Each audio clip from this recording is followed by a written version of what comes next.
Recording in progress. Welcome to the August 26, 2021 Delta Stewardship Council meeting. I am Susan Tatayan, Chair of the Council, and glad I'm able to be with you today. Council members, let's start with establishing a quorum, starting with Judge Damrell. Damrell here. And Virginia Madueño. Madueño here. Maria Maranian. Maranian here. I think Don Natoli may be running a little bit late. Let's go on to Christy Smith. Smith here. Daniel Zingali. Zingali here. And Susan Tatayan here. We have a quorum, and I think Councilmember Natoli will be joining us shortly. So on to a little bit of housekeeping. If any member of the public is interested in providing public comment, please send an email blue card to the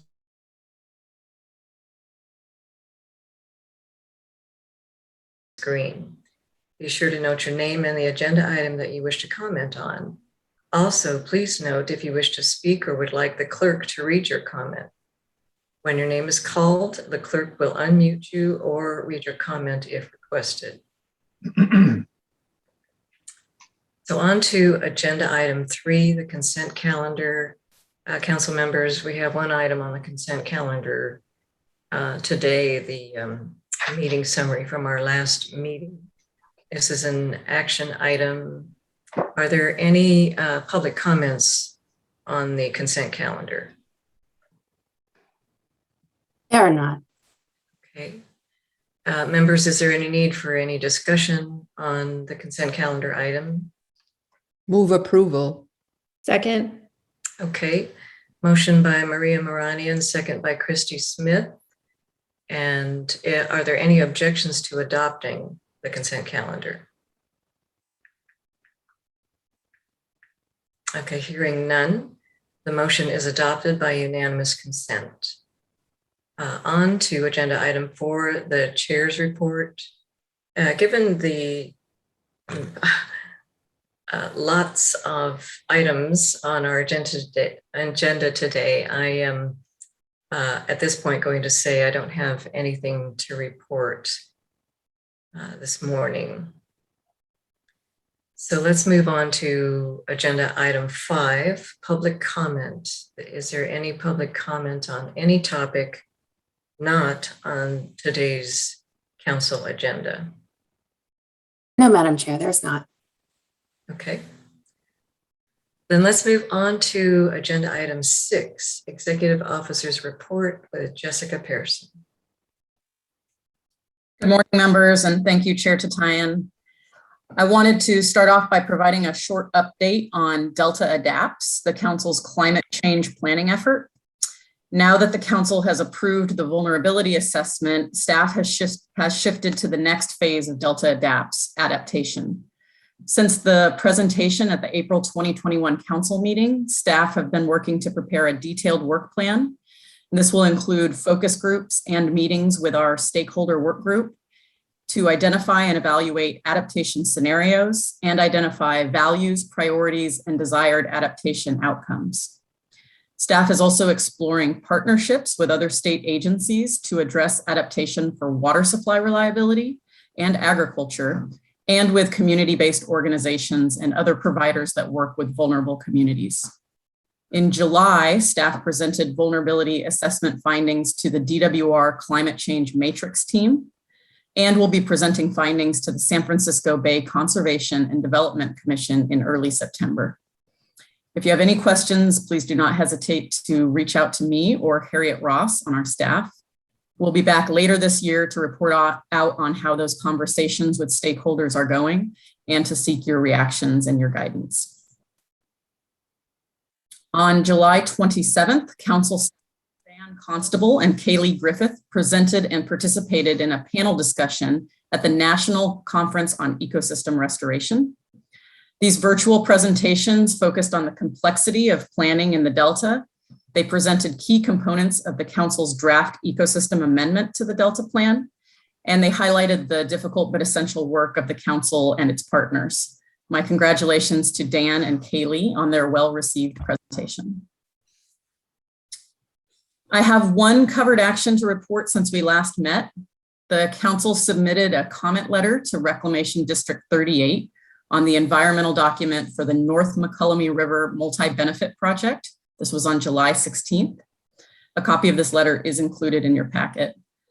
Soon thereafter, on July 20th, Reclamation District 38 submitted a consistency certification for the project. The Reclamation District found that the proposed project is consistent with 8 Delta Plan policies, while the remaining policies are not applicable.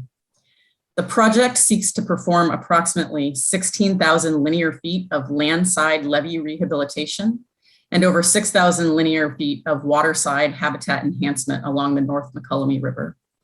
The project's public review period closed on August 19th and no appeals were received. The project may now proceed. We have 2 additional outgoing comment letters this month.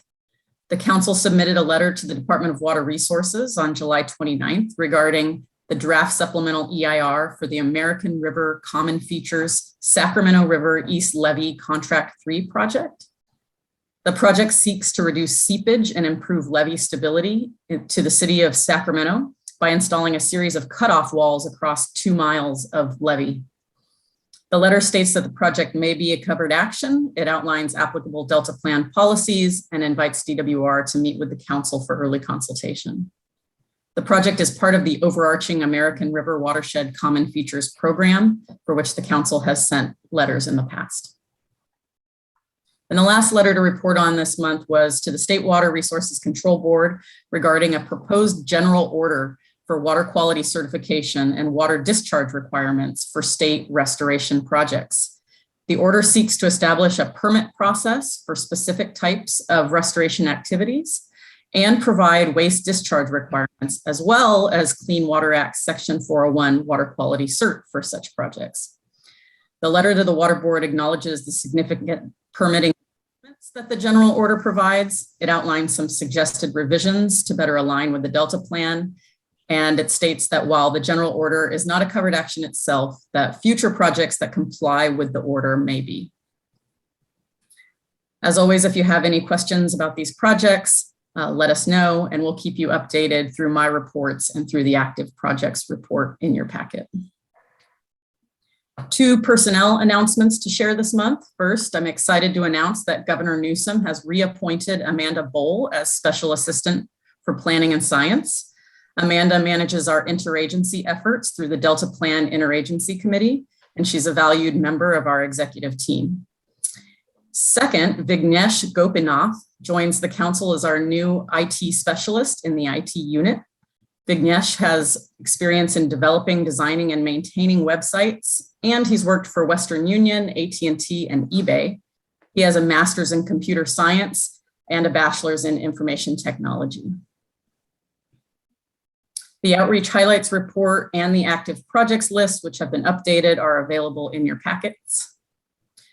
We don't have a legal update, but for the legislative update, I do have a quick note on Senate Bill 821 on the topic of Delta Independent Science Board compensation and employment status. SB 821 is scheduled to be taken up on consent on the Senate floor later this morning. Once passed, the bill will head to the governor, where he will have 12 days to take action. And as a reminder, if signed, the bill will take effect immediately. And then I'll just take a moment to preview today's agenda items. We do have a busy morning ahead of us, as the chair noted. First, we'll be asking for your approval of a draft comment letter to the Delta Protection Commission regarding their 2021 update to their economic sustainability plan. We'll also hear updates from our social science extension specialist, Dr. Jessica Rudnick, on integrating social science into the council's work. We'll then hear from the council's Office of Public Participation on the results of a recent public survey regarding the council's outreach efforts. And finally, we'll be asking for your approval of a resolution to approve a CEQA addendum and to authorize staff to reinitiate the rulemaking process for the Delta Levees investment strategy. And with that, Chair, that concludes my executive officer's report. Happy to take any questions. Thank you, Jessica. Any questions for Jessica from the council?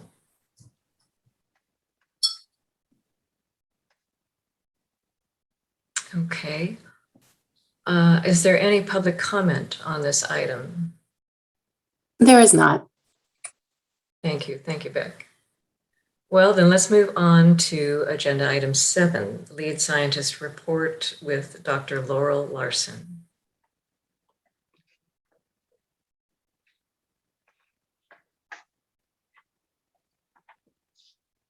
Thank you, Chair Tyan, and good morning, council morning. members. Can you all hear me?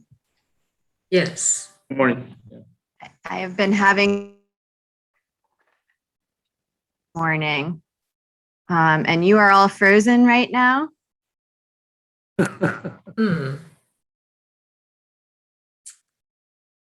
And you have just become frozen, Laurel. They made a movie out of that, didn't they?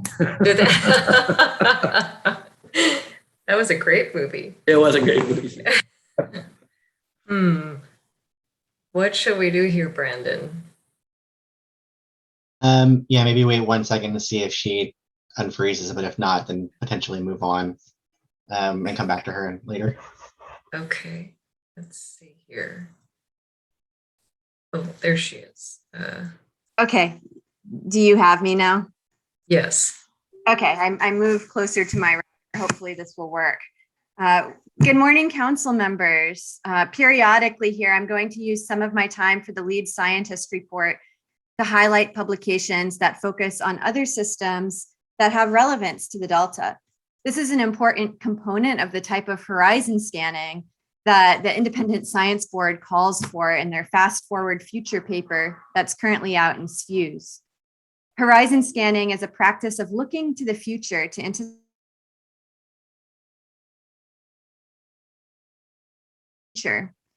So first, I'm going to highlight an article that recently came out in Environmental Research Letters, a top international environmental science journal.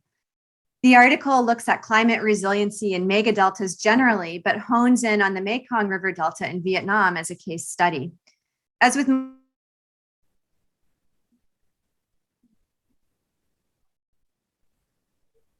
Laurel, you're frozen again. We lost your sound.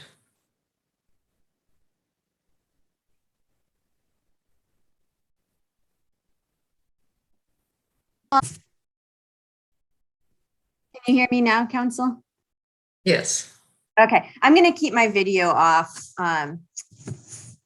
in hopes that you'll be able to hear my sound. So the first article that I'm profiling looks at climate resiliency in mega deltas, but hones in on the Mekong River as a case study. The Mekong River, like many of the world's deltas, is sediment starved. And the cause of that in the Mekong River is sand mining. Deprivation of the Mekong River Delta of sediment has resulted in deepening channels. Through computer modeling, the authors of this study found that this channel deepening will be a primary contributor to changes in the tidal extent of the delta, meaning the area dominated by tidal forces. Even without sea level rise, channel deepening was predicted to expand the delta's tidal extent by up to 35 miles in the next 2 decades. In the Sacramento-San Joaquin River Delta, changes in incoming sediment supply have been a relatively minor consideration in the delta's resiliency. It's been well documented that since the hydraulic mining era and the pulse of sediment associated with that, sediment supply to the delta has been declining substantially. It's now likely lower than it was prior to hydraulic mining due to the trapping of sediment behind dams. Though changing turbidity levels in the delta have been noted for their impacts on native delta smelt, there has been little focus on the impact of this changing supply on the physical structure of the delta. And as noted in last month's article that I profiled, models of salinity encroachment with sea level rise rarely account for changes to channel geometry in the delta's physical template. Modeling these changes may be necessary to gain reliable projection.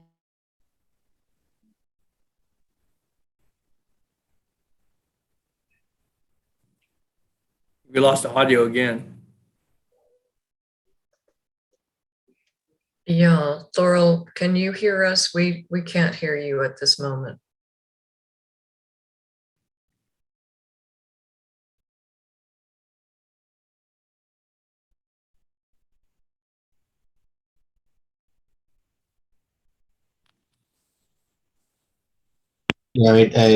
Chair to time, we might want to, one option that Dr. Larson might have is to call in instead.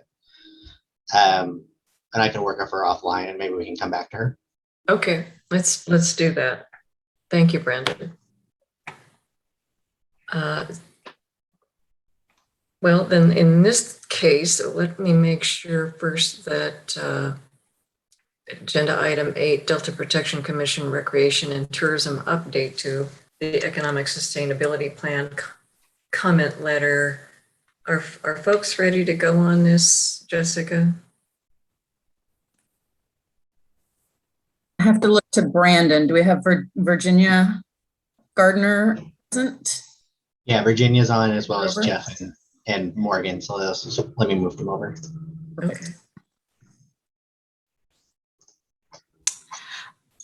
I just rejoined on a different device. Oh. I don't know if you've decided to move on. Okay, well, Crystal clear right now. yeah. Okay.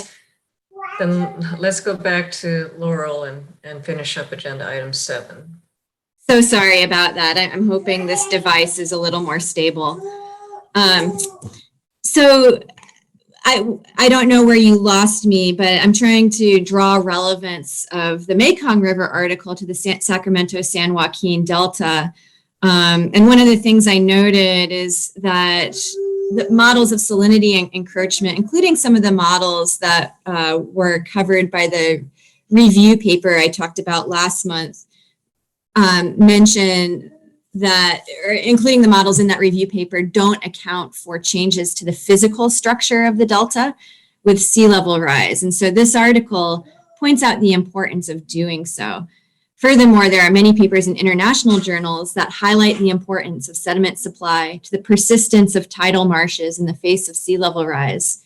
With so many acres of restoration planned for the delta, it seems prudent to consider whether future sediment supply will be sufficient to ensure the long-term sustainability of these projects, or whether more active intervention, like supplementation with dredged material, as is done in the Bay, will be necessary. So Brandon, if you could show this slide now, that would be great. I'm profiling a second article today as well from the prestigious journal Nature Sustainability. And this article was authored by Mark LaBelle at UC Davis and Tiffany Morrison, a colleague from Australia. The article is a social science perspective piece on how actors, in other words, institutions or individuals, operating within systems in which many governing bodies have jurisdiction, like the Delta, can adopt strategies for navigating those systems to promote sustainability. The authors developed a general framework based on a case study examination of 2 socio-environmental systems, the San Francisco Bay and the Great Barrier Reef. As a leader within an agency that's poised to promote communication and collaboration amongst parties with interest in the Delta, I read this paper with great interest, hoping to gain insight on strategies on how to make difficult prioritization decisions, and it did not disappoint. Potentially, much of this insight is also relevant to the Council's engagement with other institutions and individuals through its initiatives such as Delta Adapts. I refer you to my written report for details of the case studies, but I'd rather use this time to cover the elements of the author's 4-part framework for adopting strategies conducive to sustainability. The 4 elements of this framework are shown here on this slide and consist of knowledge of the system, relationships among actors, strategies, and decisions/implementation. Concerning knowledge of the system, successful actors have the most complete understanding of the system, including the best available science, as well as knowledge of the history, values, and goals of interagency venues, actors, and political systems. They've also clearly defined their own values and goals and are aware of their own level of understanding of the system or lack thereof. With respect to relationships, successful actors identify partners that are well suited to collaboration rather than attempting to include all potential partners. Their efforts in building social capital constitute a mixture of repeatedly reinforcing existing strong collaborations with bridging across divides between entities that typically are not at the same table. Meanwhile, successful actors exhibit restraint in committing to multi-agency collaborations, choosing those partners, venues, issues, and interagency projects that are most important for the system's overall function, thereby avoiding the widespread pitfall of participation fatigue. Limited participation in those issues deemed most essential helps actors deliver on their promises, which is essential to building trust within the system. By working with functional partners to advance incremental change, these actions collectively and over longer timescales can push the system across a threshold for transformation. With respect to strategies, successful decision makers participate in a portfolio of venues, emphasizing big venues where participation will make a difference, but also participating in smaller venues to build new social capital and develop small wins, which helps establish trust. Rather than exporting strategies of success in one venue to another, they think actively about how decisions in each venue may shape or constrain other parts of the system and adopt strategies that are uniquely tailored to each venue. And then finally, concerning decisions and implementation, successful actors sequence goals so that low-hanging fruit with minimum intervention or disruption to the system is addressed first. And then escalation to more interventionist responses only occurs when less intrusive outcomes are not enough. They also practice adaptive management, incorporating uncertainty into decision-making, but not using it as an excuse to avoid action.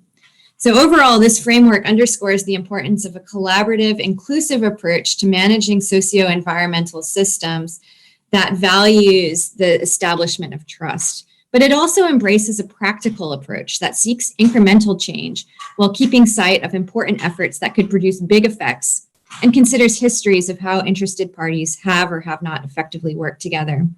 I certainly find this message relevant as the science program moves forward in leadership on multiple initiatives and seeks to prioritize funding particular types of social science research. And I recommend this article as important reading to any science and policy leader within the Delta.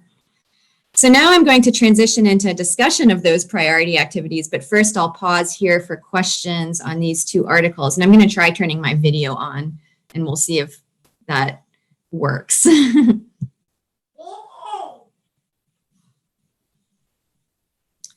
And I can't see council members raising their hand on this device, so please let me know if there are any questions, Susan, or just speak up. I don't see any hands raised. Okay, well with that, I will move on to an update on some recent program activities, and I'm going to start out with a progress update on the Science Action Agenda, noting that last month I did give a preliminary report out on the Science Actions Workshop, which was held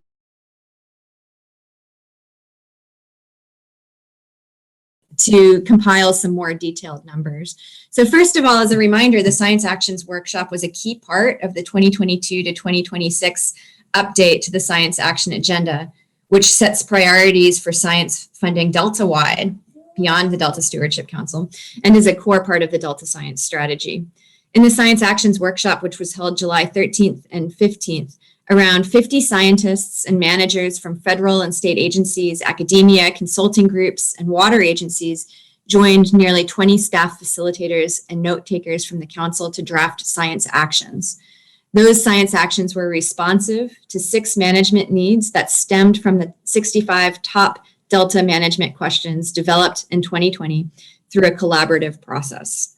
178 science actions resulted from the workshop, which were organized and the workshop itself was organized into breakout groups by the 6 management needs. And so those actions were developed across 6, or actually it was 8 breakout groups because some of those management needs had several breakout groups.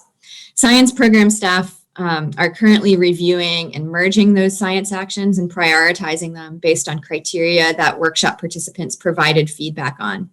In the next few weeks, a smaller number of draft, merged, and prioritized science actions will be circulated to workshop participants with the goal of arriving at a final number of 25 science actions to constitute the backbone of the 2022 to 2026 Science Action Agenda.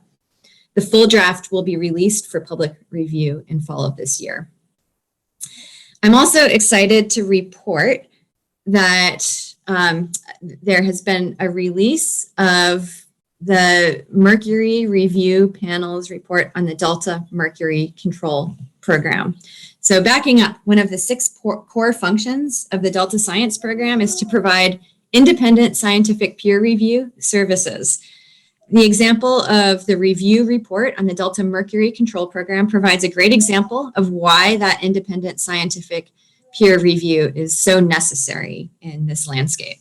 But first, some background on mercury. Mercury is a potent neurotoxin that gave birth to the term Mad Hatter. From medieval times to the mid-1800s, hat makers cured felt using a form of mercury, and many eventually experienced neurological symptoms of mercury poisoning. Nowadays, and with modern awareness of the harms of mercury exposure, direct exposure is often avoidable. However, mercury also comes in an organic form called methylmercury that progressively accumulates in the food chain and can harm humans, including causing reproductive problems when they consume contaminated fish. In our region, its original source is primarily gold mining and mercury mine deposits. And the mercury produced from those mines is converted to bioavailable methylmercury by microbes in the environment. Methylmercury has accumulated to such a level in fish found within the Delta that the Delta is listed as an impaired water body under the Clean Water Act. This listing mandates establishment of a total maximum daily load and control program for mercury. In response, the Central Valley Regional Board established the Delta Mercury Control Program to control mercury within the Delta, with implementation to occur in 2 phases from 2010 to 2030.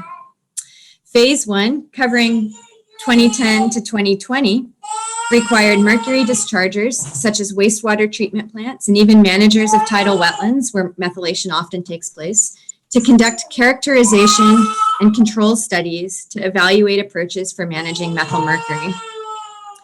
This can be construed as a clear conflict of interest. So the Central Valley Regional Board approached the Delta Science Program to ask for a panel of outside experts to review the integrity of those studies. The review process took place, excuse me, just one moment. I have a sick child at home. Oh, I'm sorry about this interruption.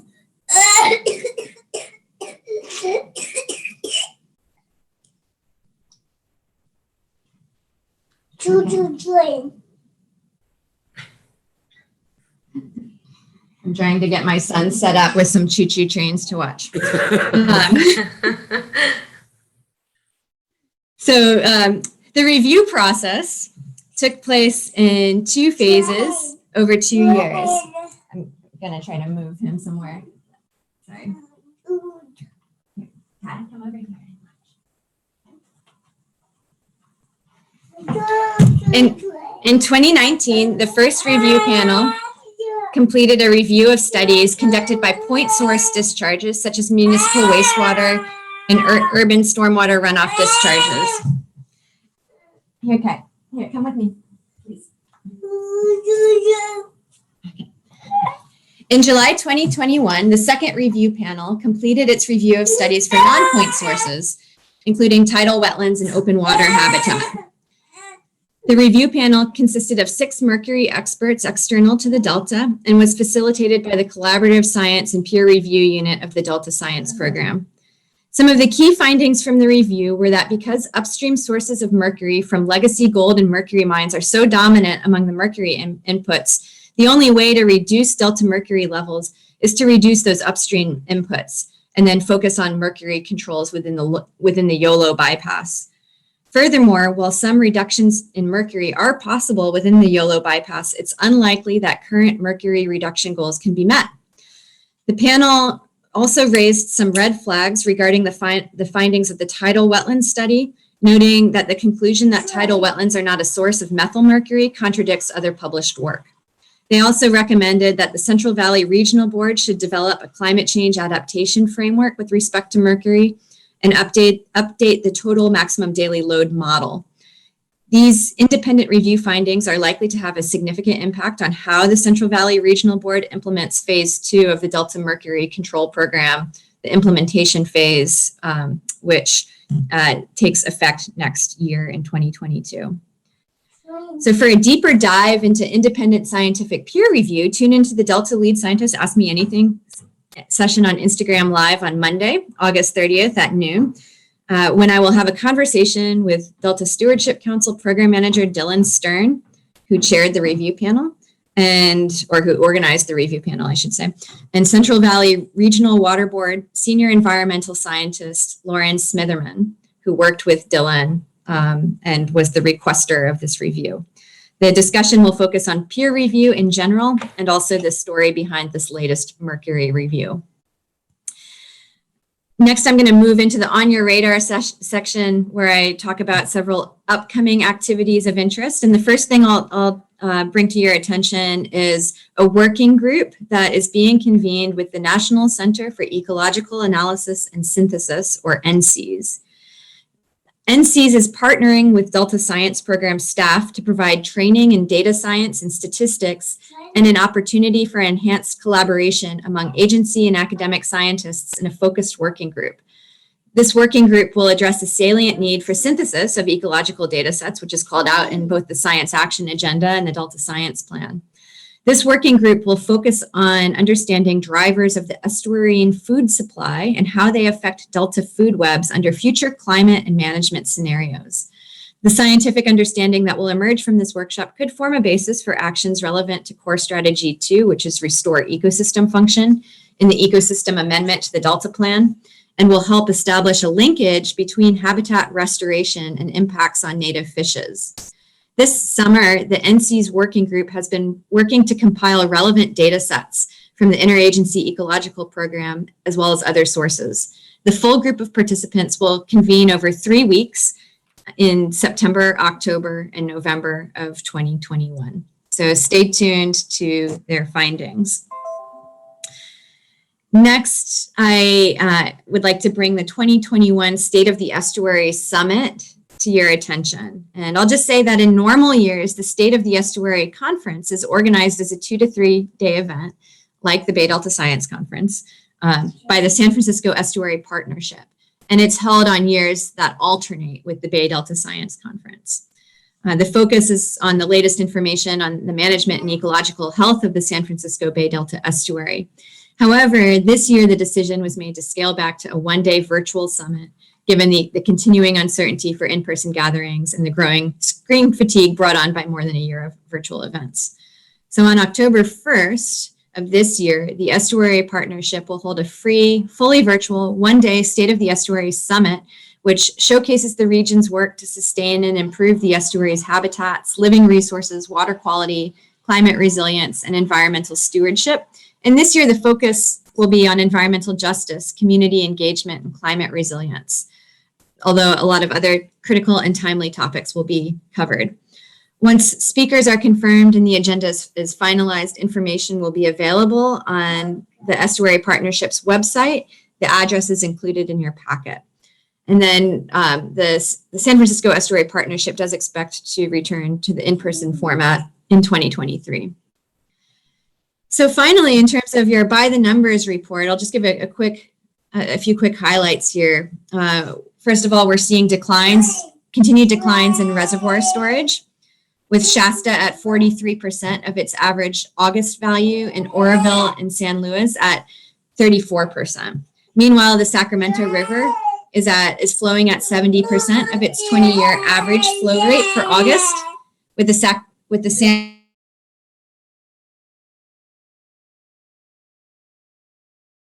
are at just 13% of average for August. So I'm going to briefly go on mute here and pause to ask if there are any questions. Chair? Yes, Don.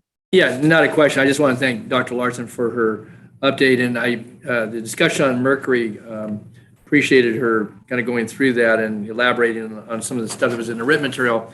And I had no idea of the origins of Mad Hatter, of the term Mad Hatter. That was fascinating. I had I've heard that term and never had any idea it had to do with mercury and the way they treated fabrics and years ago. But no, I know it's a serious issue, and I think that obviously 10 years is have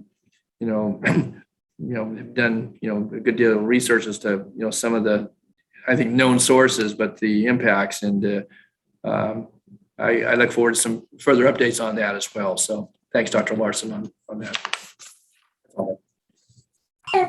Thank you for that comment.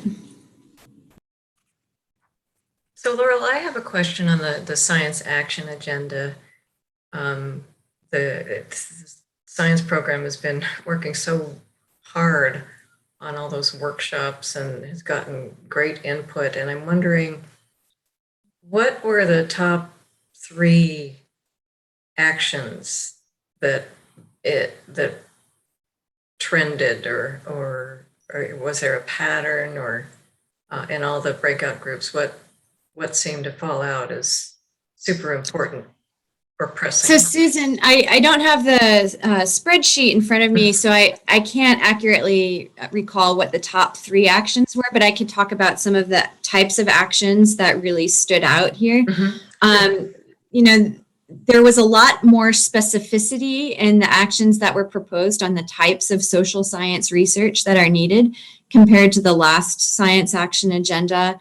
There were many actions that were focused on using an approach of co-production, for example, to understand the full suite of human and ecological costs and benefits associated with different management strategies in the face of climate change, associated with wetland restoration, and so on.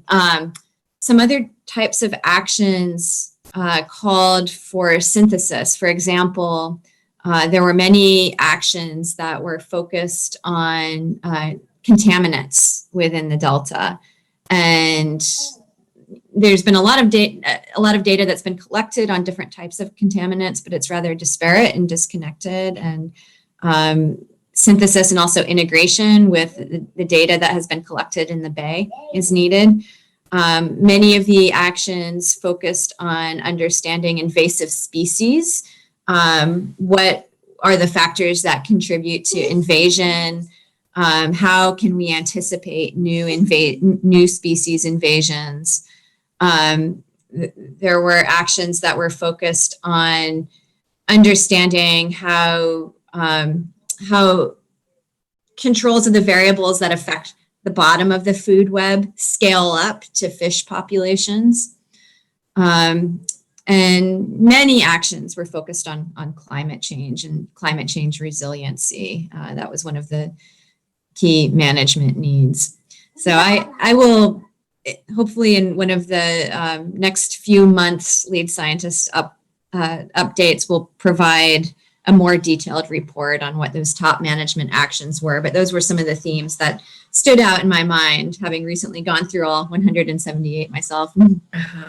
Great, thank you. Thank I you. have a question. Yes, Maria. Yes. I'm just trying to do a comparison of there's certain areas in LA River and some are more extensive where fishing is prohibited due to levels of mercury and, what the quality of, the problems are with the fish. Is that common? Are there areas that you would say are like that in the Delta? And are the signage there put or any of that? So I don't feel very well informed to answer this question. I can get some answers for you in terms of the level of signage and public awareness that is present. But one of the things that is clear is that in many of the fish that are consumed within the Delta by subsistence fishers, mercury has accumulated to potentially harmful levels. So I will try to track down what the reason I'm asking what sort of communication there is about that. Sure. I mean, it's important because if it is, a lot of people probably fish there, specifically, people who are, fishing it fishing for their daily food, and it would be good to know and put appropriate signage. Mhm. Yeah, I will try to figure out the level of communication that has been undertaken with respect to mercury toxicity. Maria and Dr. Larson, if I could just add, I know the commission a few years ago was involved in a project. I don't know how scaled up it was to actually place signage in some of the more prominent locations where folks were known to fish, and I think it was in some multiples of languages as well. But again, the Delta is a very large geographical setting if you talk about points from where people actually would fish. But I know there was some effort put forward to actually put some signage up that warned about some of the mercury levels, if I'm not mistaken. So maybe our commission staff could maybe assist with that, Dr. Larson, and give you some information about what we've done. Certainly respond to Maria's question, but I think it would be good to know as well. So. Thank you. Thank you, Councilmember Natoli. I will get in touch with you after this meeting. Okay, you bet. Thanks. Virginia, I see your hand raised. Yeah, I think it was covered with Maria's comments, but I used to do some work. And, well, first and foremost, to Dr. Larson, I just want to applaud you for all of your incredible research and work. But more importantly, as a mother, I just want to commend you on how you are handling yourself with your sick child. Kudos to you and how incredibly graceful you've been. But yeah, I was going to also touch on the whole issue of the mercury. Having worked with Clean Water Action and the Southeast Asian community, specifically in the Stockton and the San Joaquin County area, I know that we at one point were trying to track, again, how much fish they were consuming, because at that point, and this I'm talking, 10, 12 years ago, we were talking about, how much fish they would eat. And, that was a major source of, nutrition for the Southeast Asian community, as well as other communities. So yeah, I'd be very, very curious to see with the Delta Mercury Protection Program, who they're working with, how extensive is their outreach, and are they really reaching out to, again, some of these communities that perhaps are at a disadvantage and that they don't get timely information. Because if I'm understanding it correctly, the level of mercury in the Delta has increased. If I'm understanding it correctly, so is that also attributed to other factors, including climate change? I guess I'm trying to find out how this steady increase has approached us. So the dominant source overwhelmingly is the upstream sources and just continued leaching of material from historic gold and mercury mines. Wastewater dischargers are a small point source within the Delta. Their actions to curtail mercury are essentially a drop in the bucket when it comes to the overall problem. A larger source, though, is seasonally flooded fields, like in the Yellow Bypass, which have many ecological benefits, but a lot of that methylation happens in soils that are seasonally flooded. And so that's potentially a major source that is difficult to control, and there's not a strong link to climate change here.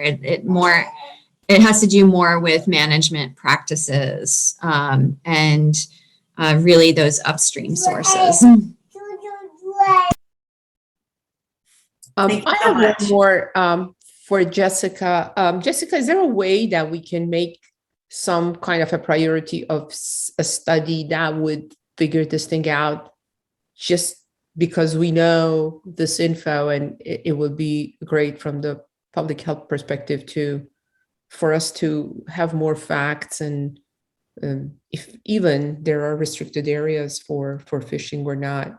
I don't know if everybody would agree, but I think it would be a priority for us to do a little bit more research to know the facts and then act upon it. Yeah, it sounds like Dr. Larson was going to do some initial looking into the issue to really understand what's happening now. And then we can certainly, look into that and get back to you on what's possible. Thank you. Thank you very much.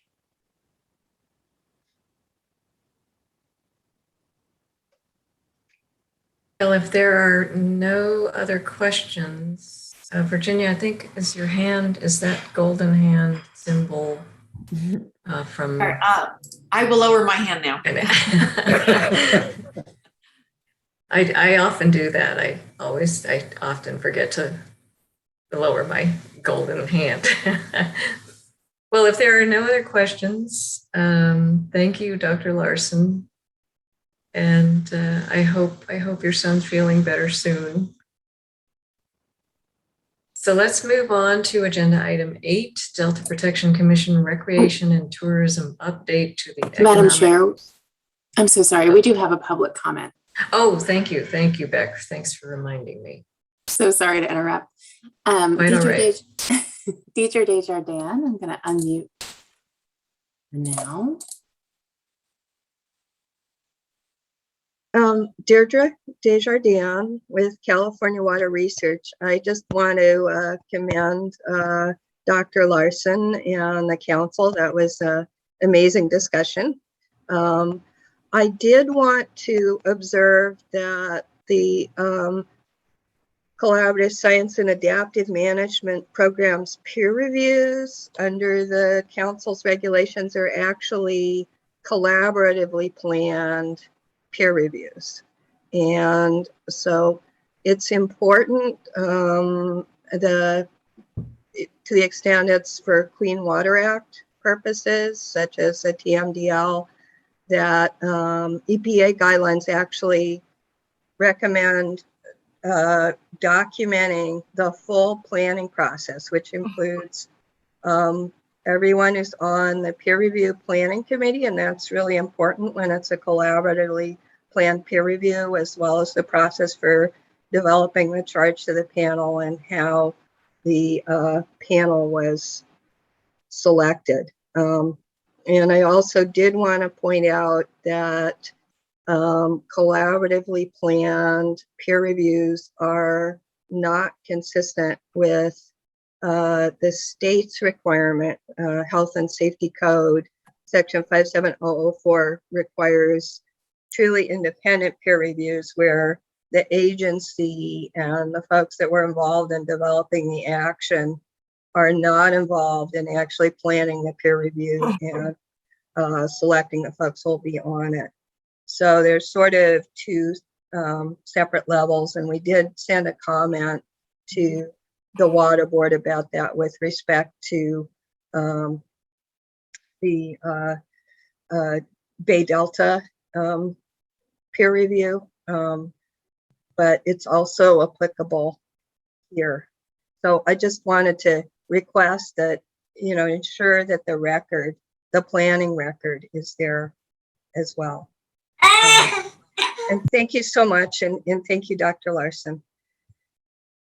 Thank you for your comment, Deirdre. And it is our practice to make information about the review panel and the process available and transparent. And the 6 experts that were on this panel are academic experts, internationally represented in Mercury dynamics.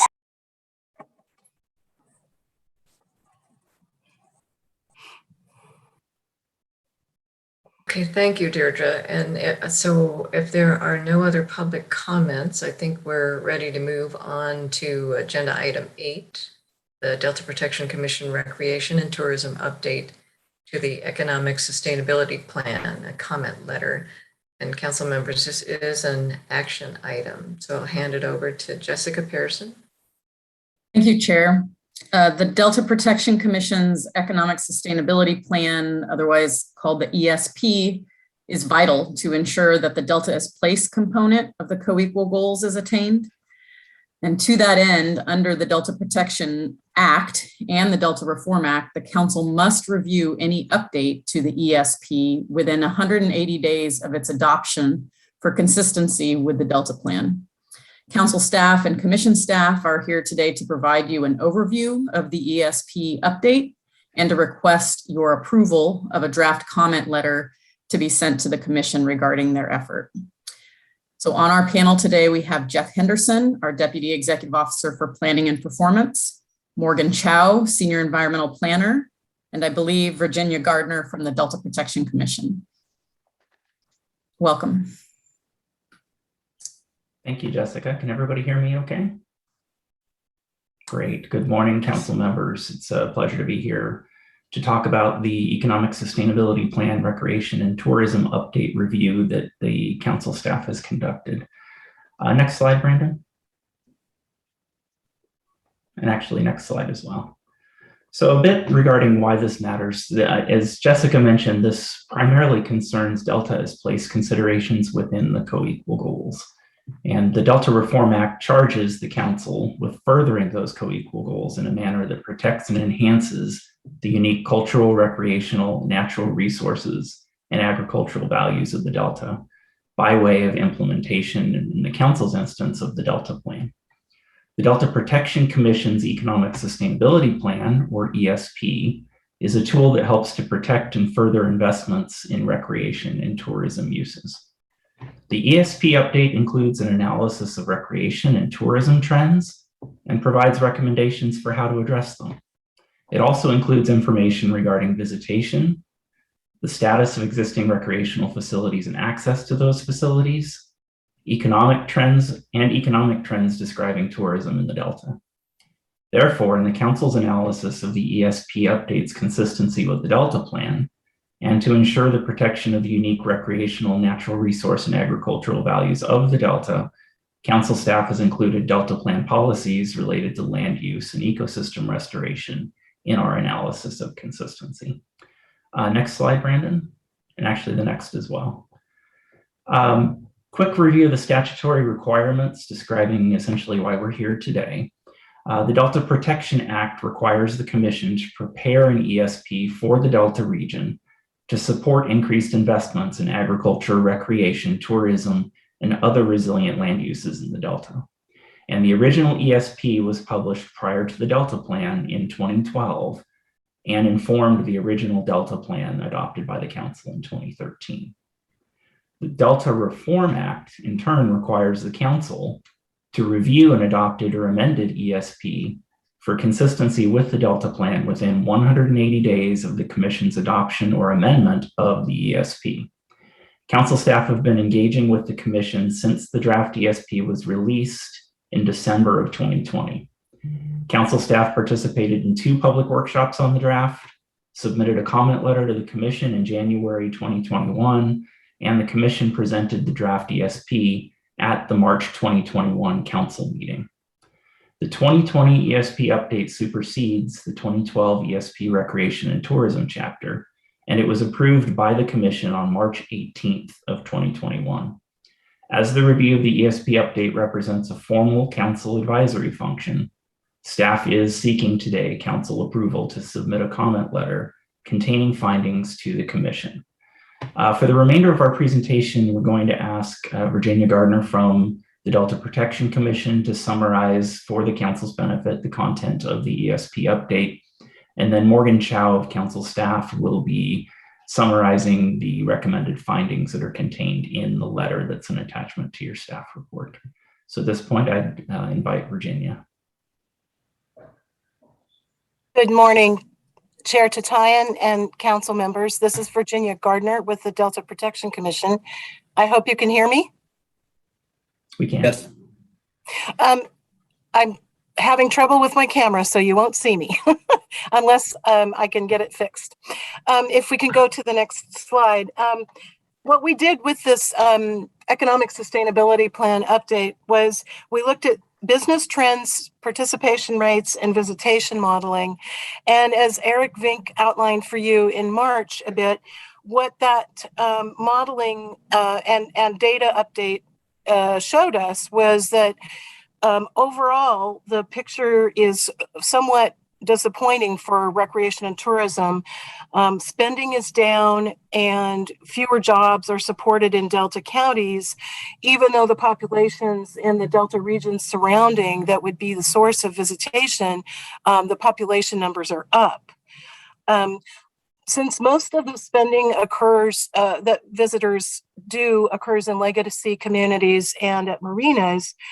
Next slide, please. This shows, this is the slide that shows a little bit about the population numbers being up and visitation being flat. Although we had seen during the COVID year some increases in boating spending, and actually that seems to be continuing. Next slide, please. So because the spending in most of the economic benefit comes from marinas, boating, and legacy community related recreation and tourism, we focused our analysis and recommendations on those areas. Next slide, please. So we're recommending here that we expand partnerships for existing public facilities. We want to restart the Delta Dredge Sediment Long-Term Management Plan. That will be a long process. It was initiated during the CalFed days and will probably take quite an effort because it involves working with the Corps of Engineers. But we believe if we restart that effort now, over time it will benefit because we will be able to increase the dredging for marinas in particular, which facilitates obviously their operations. We also considering developing strategies for permit and planning assistance for legacy community small businesses. And we really are trying to focus on public-private partnerships. Please, next slide.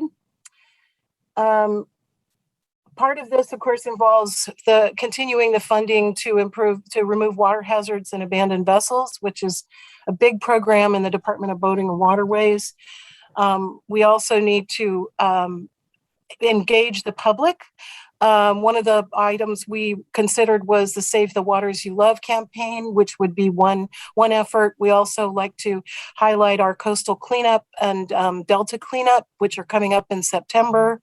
And then law enforcement funding and presence are always a consideration, especially on the water.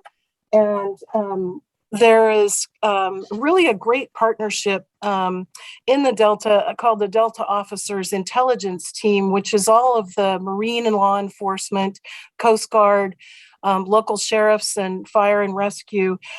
Those kinds of collaborative communication efforts are excellent. And we just want to continue and expand support of those kinds of efforts. And then next slides. In addition, we want to continue with the Delta Marketing Task Force and the visitcadelta.com program. We just completed our Best of the Delta effort that we do every year with a really substantial participation. And of course, as I hope you're all aware, we've been working diligently. My colleague Blake Roberts has been working diligently with Executive Director Vink on the National Heritage Area Management Plan development. And we're also working, I am heading up the Great Delta Trail Management Plan development, which we have used two different survey instruments to try to engage the public in.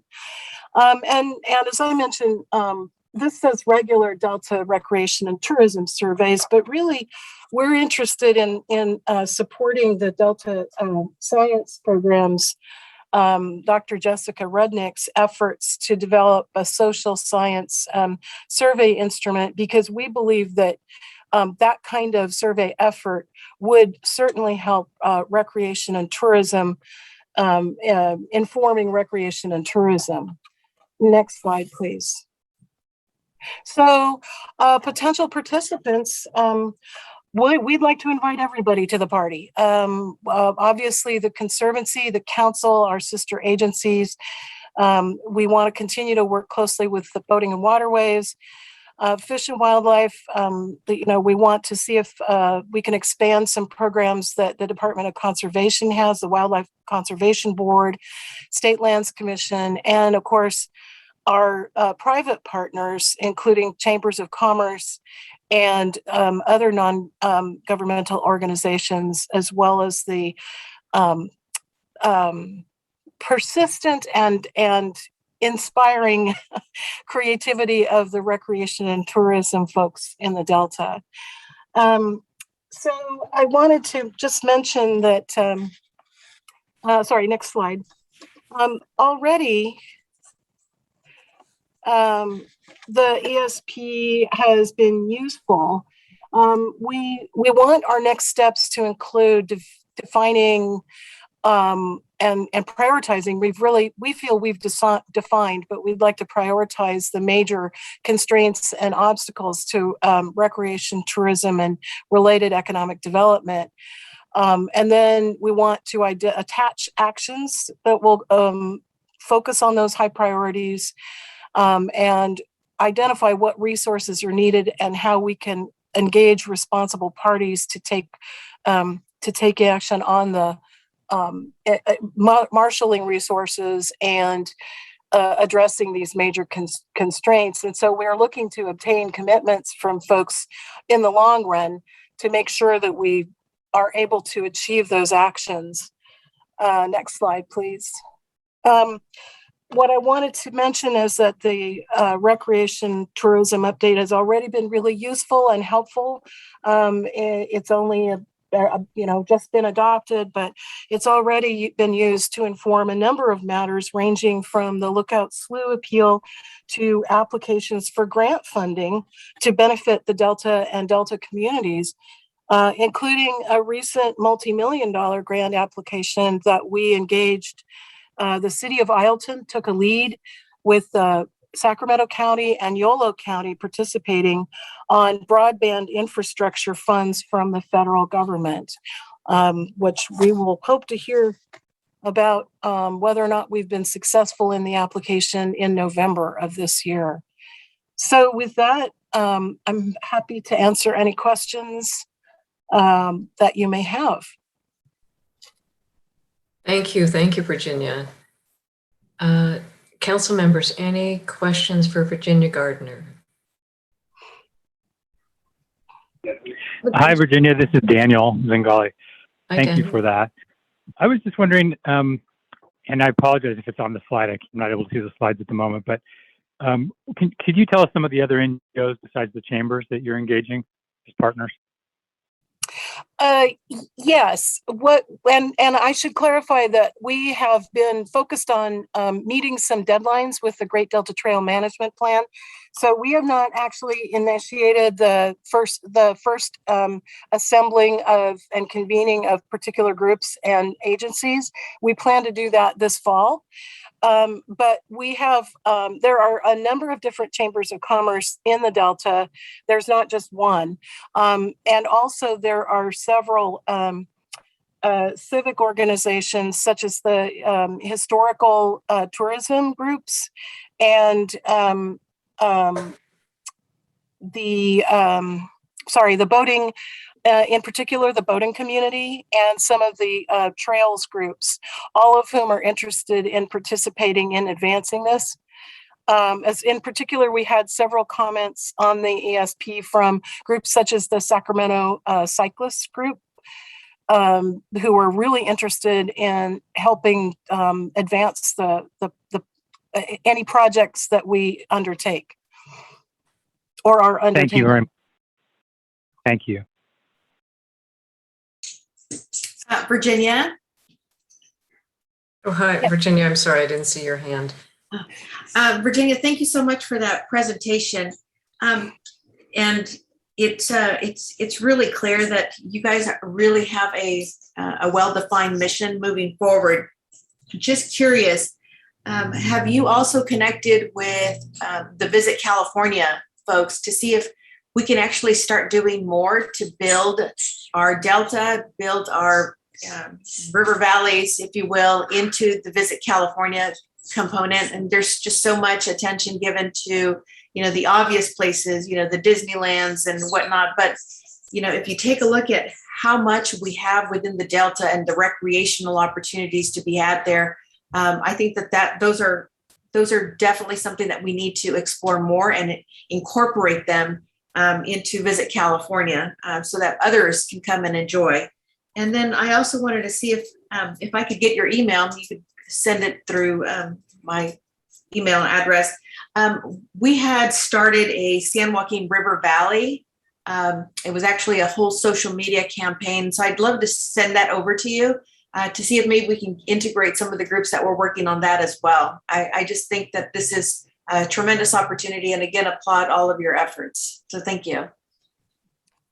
That's wonderful. Thank you. I will definitely get in touch with you. And in terms of Visit California, I know that our communications coordinator and marketing coordinator, Stacy Hayden, has worked with them in the past. And I can check in with her and see what recent communications they've had and get back to you. That'd be great. Thank you so much.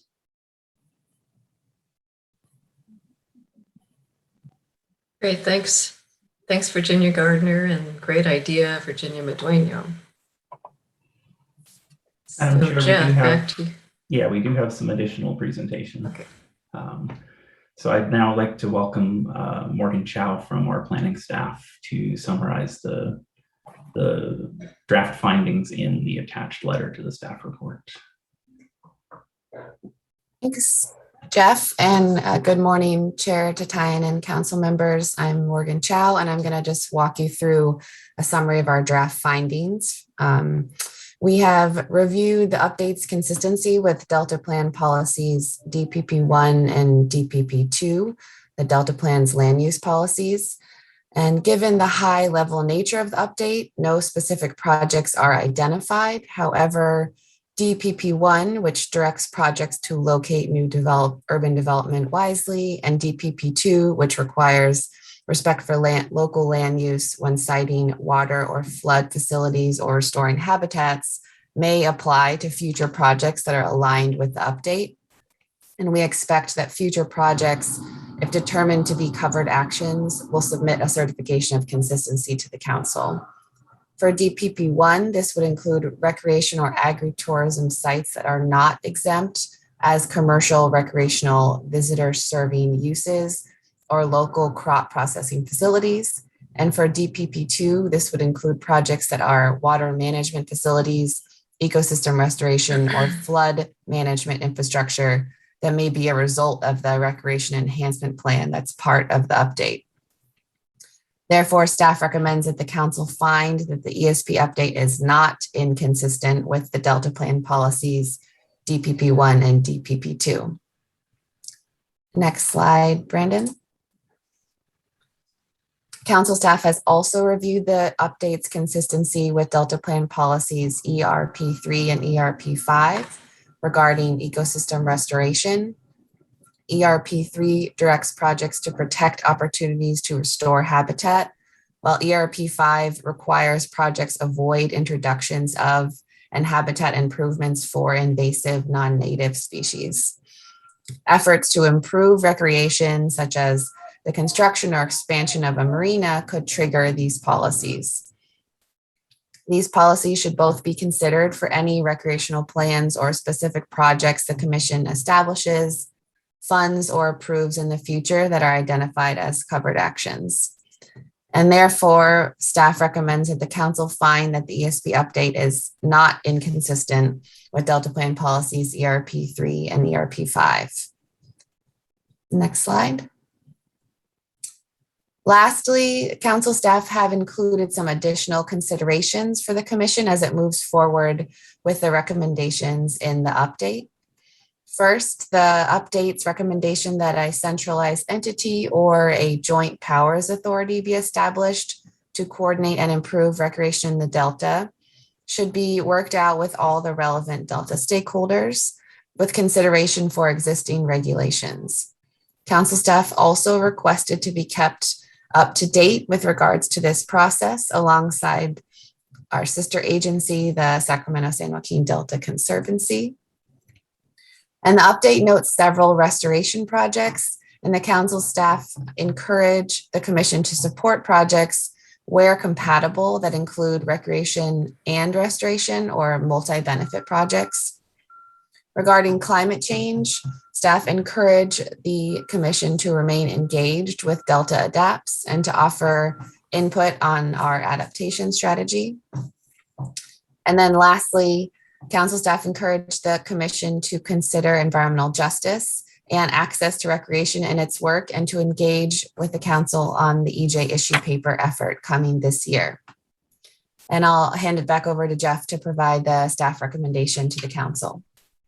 Thank you, Morgan. Next slide, Brandon. And next, thank you. So just in summary, the staff recommendation for the council's action today is to recommend that the council approve submittal of the draft comment letter containing the findings on the consistency of the ESP update with the Delta plan, which is provided as attachment 1 to your staff report. And if it's approved, staff would then submit the letter to the commission, inclusive of any comments or recommended changes received from the council at today's meeting. And that concludes staff's presentation, Madam Chair. Great. Thank you. Thank you, Jeff. Beck, is there any public comment on this item? There is. I have Gilbert Cusio. Good morning, Gil. Good morning, Chair Tatayan and rest of the council members. Just want to make a quick comment. I appreciate Virginia's presentation, but I just wanted to emphasize that this is just the tip of the iceberg of things we have to look at in the future. I assume we're all here because we all want the Delta to be sustainable in the future, and certainly recreation and tourism is a big key to that. One thing I wanted to touch on was the comment about the restoring the studies that are looking at beneficial reuse of dredge material. Virginia is this report's focusing mostly on reusing dredge material from marinas. And in the past, we were able to do that. I recall a pretty good sized project where we dredged 2 marinas near the Antioch Bridge and pumped the material 6 miles to build a nice tow berm on Jersey Island, which is one of the 8 Western islands, really critically important to water quality. But beyond that, I spent a lot of hours in meetings talking about beneficial reuse of all dredge material. A lot of that has to do with dredging of the ship channels. And the problem we ran into, we met for several years. It was actually a line item in the federal budget for the Corps of Engineers to convene a group. And so those of us in the Delta would participate as stakeholders. And where we hit a roadblock was that this project is so big. I mean, it's hard enough now for marinas and other project proponents to even get permits or even think about paying the money out to get permits, that things are just stopping. I know several marinas have been abandoned. A lot of them are in dire need of dredging. And so there's a lot of possible problems out there if we don't do something. And so I just wanted to encourage the council and probably the DPC that at some point we need to have a much higher authority come in and take this over. The problem we ran into, why our group stopped meeting, was because nobody could take it on from the state side to do the CEQA NEPA work that was needed. We were hoping the state board would, or the Regional Water Quality Control Board would, and they just didn't have the funds. So at some point, in order to implement some of these long-term projects that I believe are very much in need to sustain the Delta, there's going to have to be some higher authority. I don't know if it's you guys or it's the DPC right now. I don't think that authority exists, but we've got to break out of our little silos and have somebody really take a good look at what is the plan for the Delta and how do we get there, especially when we have to cross these hurdles that are just much bigger than we can handle on our own. So thank you. Thank you, Gil. Are there any other public comments? No, Madam Chair, there are not. Okay. Well, in that case, council members, this is an action item. Staff is recommending that we approve submittal of the comment letter containing the findings on the consistency. Adoption of the Thank you, Judge. I'll second. And I did not see where the second came from. Oh, Virginia. There you go. So motion by Judge Damrell and second by Council Member Virginia Madueño. Any discussion? Sure. Don? Yeah, Madam Chair. Thank you. Because I wear multiple hats, and I'm having talked with the staff, council staff about this, I think it's best that I abstain on this. The commission took action. This is a comment letter back to the commission. No conflicts necessarily, but I just think it'd be best to abstain on this letter. So I would be abstaining on the vote. Okay. Excuse me. Thank you, Don. Understood. Yes.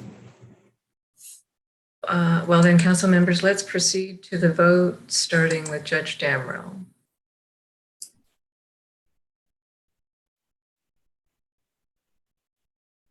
Judge? Oh, you're on mute. I see, but I did see, I'm reading your lips. You said aye. Damrell, aye. Yes. And Virginia Medueno? Medueno, aye. Maria Moranian? Moranian, aye. Christy Smith? Smith, aye. Daniel Zingale? Zingale, aye. And Susan Tatayan, aye. The action is approved. Let's move on to agenda item 9, the Delta Social Science Update, and I'll hand it over to Executive Officer Jessica Pearson. Yes, thank you. Thank you, Council, for your support, and thanks to Virginia Gardner for taking the time to come present to us. On item 9, as some of you may recall, in spring 2020, the council-sponsored Social Science Task Force released its report called A Social Science Strategy for the Sacramento-San Joaquin Delta. Since that time, the council has been working to address the recommendations in the report.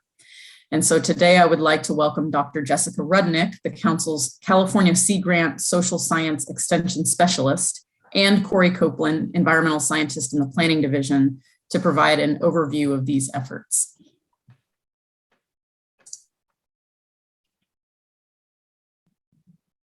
Dr. Rudnick, are you there?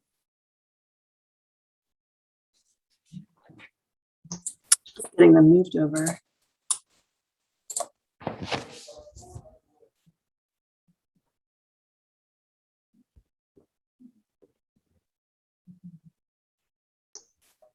Dr. Rednick, it looks like you should be able to unmute yourself now.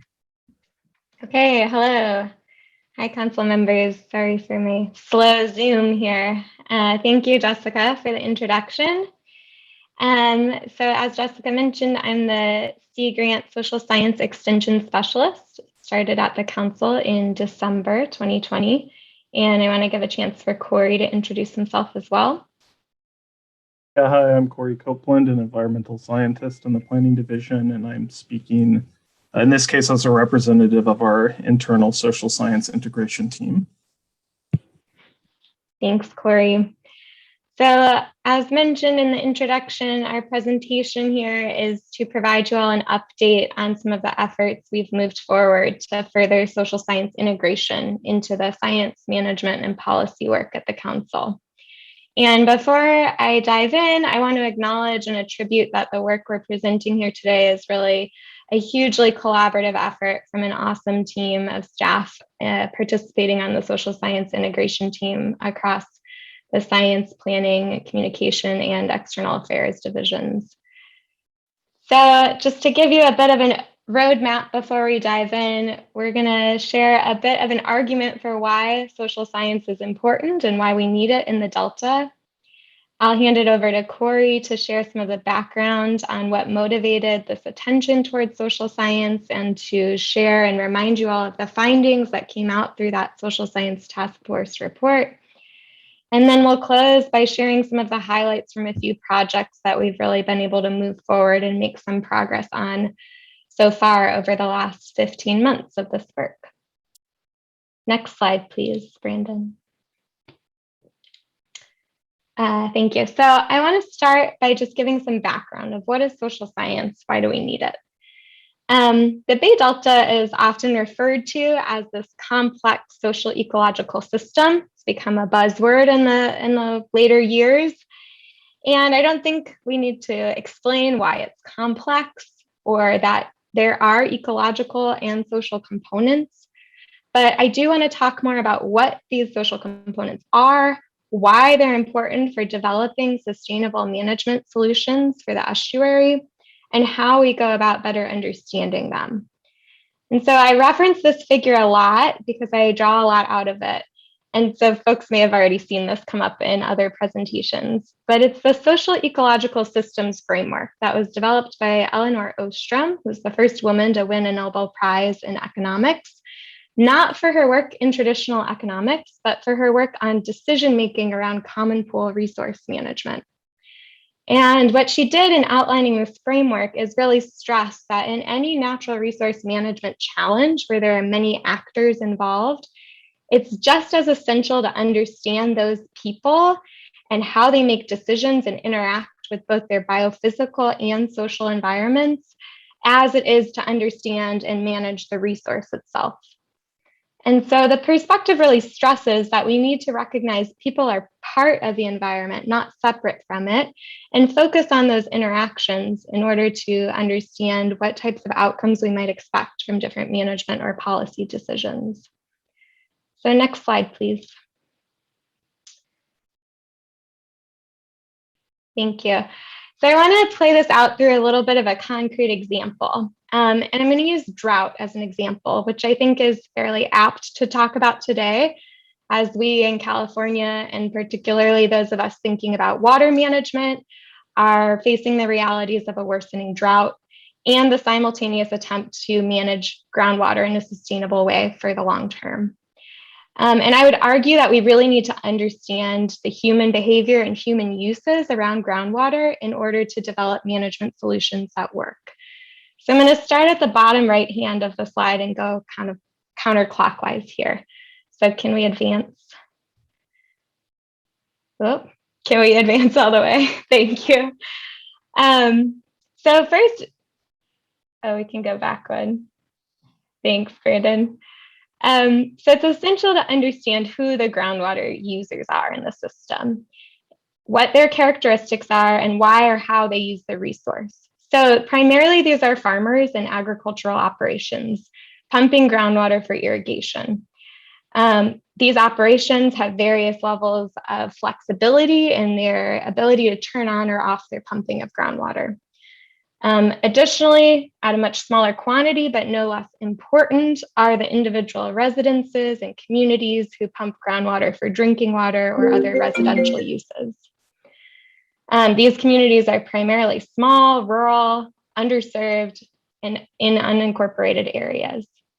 And those users, the farmers and the residential users, are now embedded in these local governance institutions called groundwater sustainability agencies that are trying to develop new management plans to achieve aquifer sustainability. So in the case of a drought, where the resource system at large has less operating water availability, we need to understand how these users are responding to environmental change. How much flexibility or capacity do they have to use or pump less water? How do they shift? What are the governance systems or structures that may promote use or conservation? And who is most impacted when the resource is limited? And if we don't understand these parts of the people in the system, then I would argue that we risk unintended consequences and negative impacts on some of the outcomes that we might care most about, like drinking water security, food crop production, impacts to groundwater dependent ecosystems, or long-term climate resilience.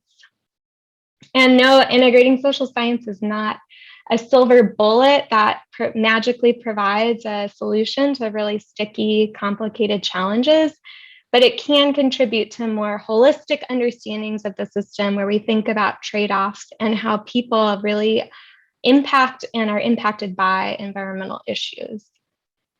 So next slide, please. So I hope the example has shown a little bit about why and how social science can be valuable to inform decision-making around natural resource management challenges.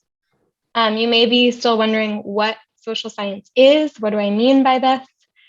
And just like the natural sciences, there are many different disciplines that are housed within this broader social science term.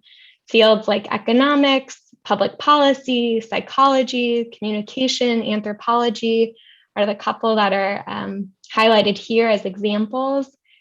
And they all have different frameworks, such as the one that I shared, and methods or tools to go about better understanding people. But broadly, the quote at the top highlights the definition of social science from the Social Science Task Force.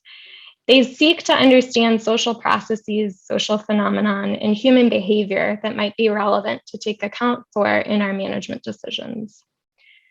So I'm not going to read through all of these examples, but I just want to say that understanding these social elements of the system are critical to the council's work in terms of understanding what Delta as a unique and evolving place means to different people, how we can unpack how people feel about ecosystem restoration, how we communicate climate change in a way that resonates with people's values and needs, and how we understand which communities are most burdened by environmental harms. And so ultimately, there are so many challenges in the Delta that really hinge on coordination and collective action and behavior change that we absolutely have to understand those people in order to make progress. So I'm going to hand it over to Corey to provide some background on what has catalyzed this attention towards the need for more social science.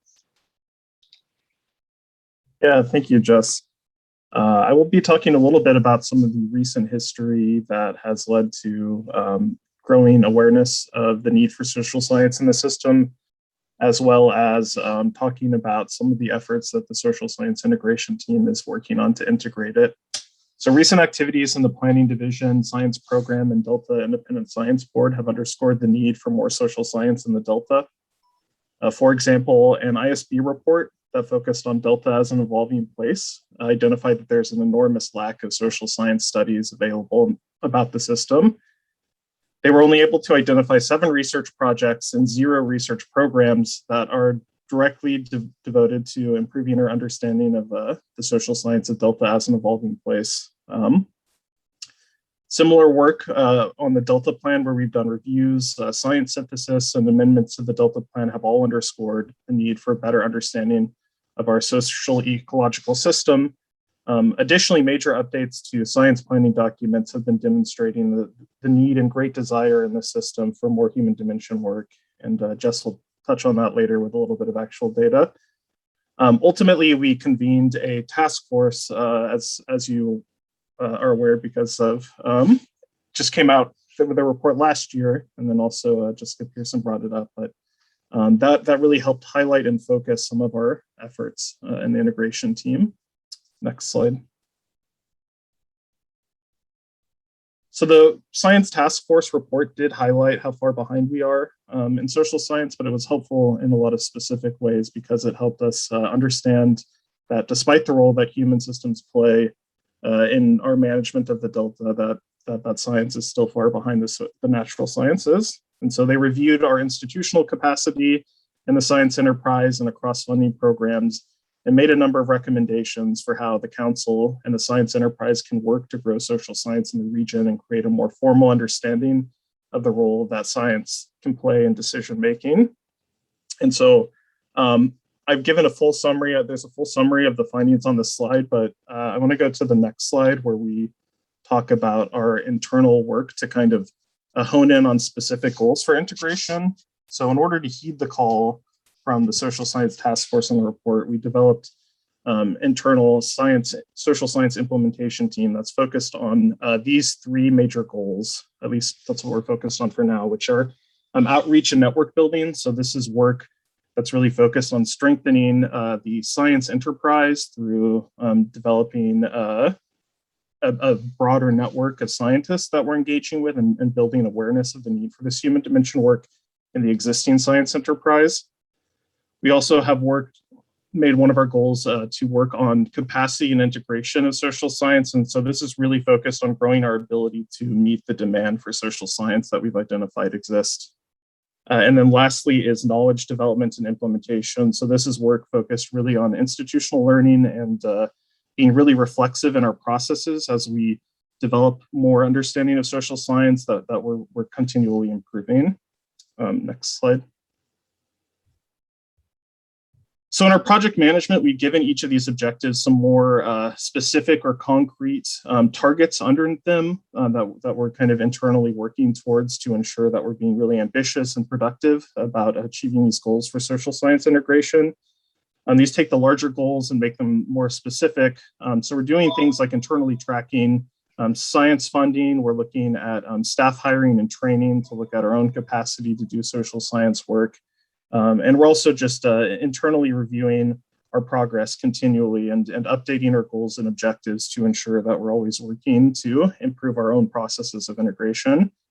And so these goals, I think they're a little bit more specific, but to me, the best way to understand the work that we're doing is to understand some of the grounded things that are going on in the system right now in response to this call. And so for that, I'm going to pass it back to Jess, who I think will get into some of the existing efforts and some of the stuff that's coming down the pipe. Great, thank you, Corey. Yes, so it's my joy to share these updates with you all. So first, I want to start on this goal 1, outreach and network building. We've started to build this network that we're calling the Bay Delta Social Science Community of Practice. And it's a network of academic and agency scientists, as well as practitioners on the ground working with communities in the Delta who are interested in better understanding and studying the human-related issues of the Delta. As Corey mentioned, this effort is really to build expertise and capacity in the system so that we generate more of the research around these issues that we know has been lacking to date. So we planned and hosted an event at the Bay Delta Science Conference in April, which is what is shown here, where we had over 75 attendees show up, representing a range of different academic institutions, both in California and across 8 other states, which was so great. We also had non-governmental organizations and state and federal agencies that all were interested and really committed and excited about starting this process together. And I'll give a shout out to Councilmember Natoli. Thank you for joining and participating in that event as well. Next slide, please. And that event really helped us to begin identifying the priorities for what this network of experts can take on. So we're starting even this fall with communicating more social science research. And we're doing this by planning different communication forums, including brown bag seminars, workshops, and symposium. This fall, with the help of Sea Grant Fellow in the Science Communication Unit, Karen Gutierrez, we've planned the first social science brown bag series focused on environmental justice. So there will be 4 sure to be excellent talks from environmental justice leaders around the country, speaking about their ideas and their research that may be applicable to think about in the Delta. We're also beginning to develop social science research resources, as well as synthesize what research is available. And to do that, we're compiling the research studies that we can find both in the Delta and studies that have been done elsewhere in comparative systems that we can learn from. And we're reviewing and synthesizing what data has been collected in the past. Virginia Gardiner mentioned a number of different survey efforts that the Commission have led, and we've begun to review and synthesize what available data we have. So I'll share some highlights from that on a future slide. And then finally, we're also starting to build more collaborative research priorities. And that word cloud on the right shows some of the themes that started to emerge from the community of practice. And I'm going to spend the next couple of slides diving in more depth into what this collaborative research effort is starting to yield. So next slide, please. So this also relates to our second goal of building more capacity and integrating social science throughout the science landscape in the Delta. So one of the areas that we've really started to see progress on developing this collaborative interdisciplinary research agenda is getting more social scientists involved in the current science action agenda update. So as you heard earlier in Laurel's presentation, one of the key takeaways of what we've seen in a lot of the science actions that are coming out of this SAA update is more concrete, defined research needs around the social sciences. And so the network figure here on the right shows what happens when social scientists and experts get involved in this process of defining the future science research agenda. All of the questions here in red are those that speak to an interdisciplinary focus. They have an element of human dimensions or people in the system that are ingrained in the research question that's being asked.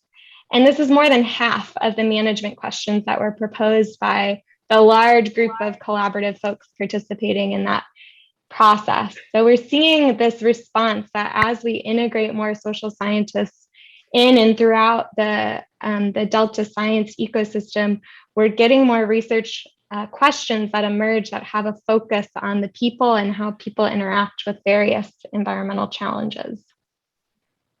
Next slide, please. Oh, we can go on. Thank you. And then the final project I want to highlight, which was mentioned earlier, is that our integration team is in the early stages of developing a pilot research project to survey Delta residents. The goal of the survey is to begin exploring topics that we know we have very limited data on and understanding more about this population of nearly 600,000 people who are living within the Delta boundaries that by and large we know pretty little about. We want to explore questions about their relationships to the Delta. So where do they spend their time living, working, recreating, what their ties to the Delta are, whether that's familial or historical, or their recent residents moving to the region, how they've observed change in the environment over time, and what their values and beliefs are around different types of environmental issues. We want to explore questions about good governance. So how do Delta residents perceive government action in the region? How knowledgeable are they about different Delta policy processes? What is their ability or interest in participating, and how can we facilitate more representative participation? And we're also very interested in learning more about how they're responding to different environmental changes, particularly climate change. We need to know how Delta residents feel or perceive climate change risks happening. What is their capacity to adapt and respond over time? How much does that vary across different demographics or social vulnerability factors?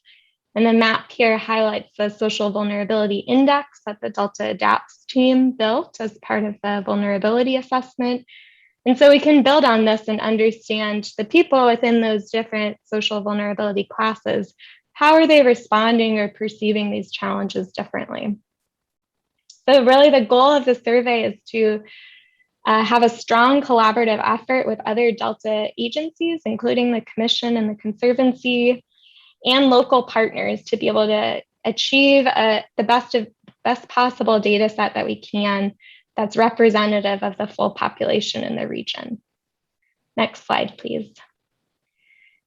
And so this is my last. So in preparing to build this survey, we are doing a lot of background research right now to review what data exists, what's been collected in the past, what do we know we have baseline information on, and where there are key gaps in our knowledge. And so some of this amazing background research has been done by Lita Bridey in the Planning Division, Emily Reisner, our Sea Grant Fellow in Science, and Kristen Dobbin, our Graduate Research Fellow. And they've uncovered 19 different surveys that have been conducted with Delta residents in the past 25 years. And just for context, I want to point out that there are over 150 unique monitoring activities that were done in the past 7 years that the Delta ISB recently found in their monitoring enterprise review. And by and large, all of those focus on the ecological and biophysical components of the system.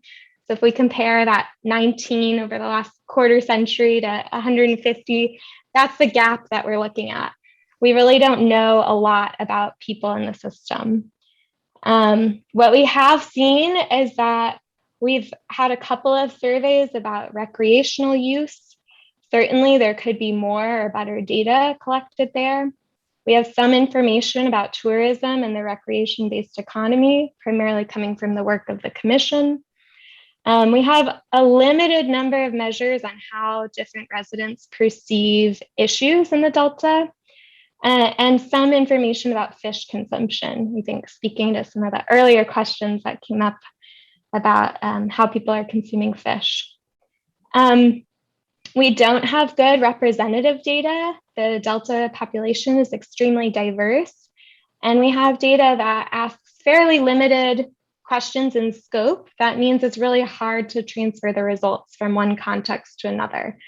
For example, we can't assume that the top priorities of a Delta boater are necessarily applicable to Delta residents in West Stockton. And so we're making a lot of decisions in the system without really knowing very well how people living in the area are responding to the environmental issues we're trying to manage. And this is the gap that we're hoping to start developing this survey process that collects more representative and holistic data. We can begin to address this gap over time. So I want to close. We can go to the next slide and say thank you for the time today and leave council members with these two questions to reflect on. First, what types of social science integration activities would you like to see most prioritized? And second, what does success for social science integration look like to you? Are there objectives that we should be including or thinking about that were not in the social science integration vision? So we would love to hear your perspectives and comments, and are happy to take any other questions as well. Thank you. Thank you. Thank you, Jess and Corey. Council members, are there any questions or any answers to these two Madam questions? Oh, Christy, yes.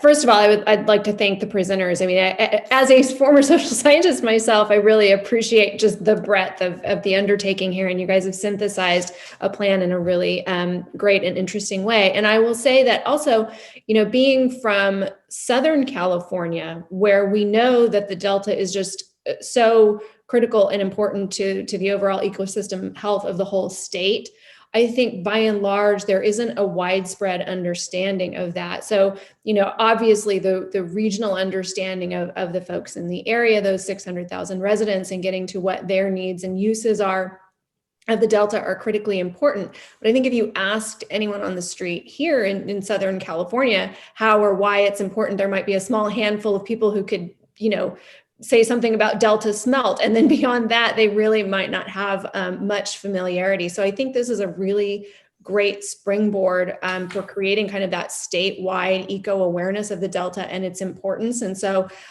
you know, I think it's something to think about later on. You've already got really good foundational building blocks, but I would love to see just more kind of on the outreach and communications piece. How do we make, you know, the Delta that something that everyone in California really thinks about and cares for?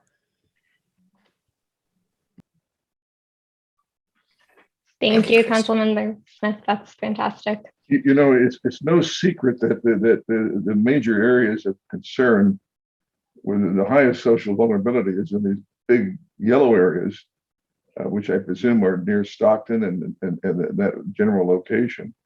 My first question is why is that? Number two, is that related to the lack of income in that area? I mean, what is the cause of that social vulnerability? That's a great question, and I'll start, and then Corey can fill in the gaps if I miss anything. So this social vulnerability index predates my time at the council, but the Delta Adapts team used 12 different indicators that were compiled to assess social vulnerability. It did include things like household income.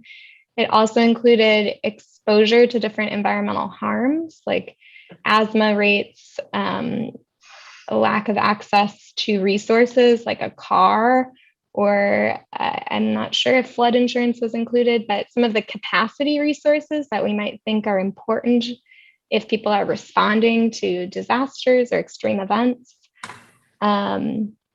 It pulled from the census data primarily, so we have sort of block level information about people, but not information from individual households. So Corey, do you want to supplement that with anything I'm missing? I just wanted to, to briefly step in and add, because these, as just mentioned, these are not at an individual level, it's at an area level.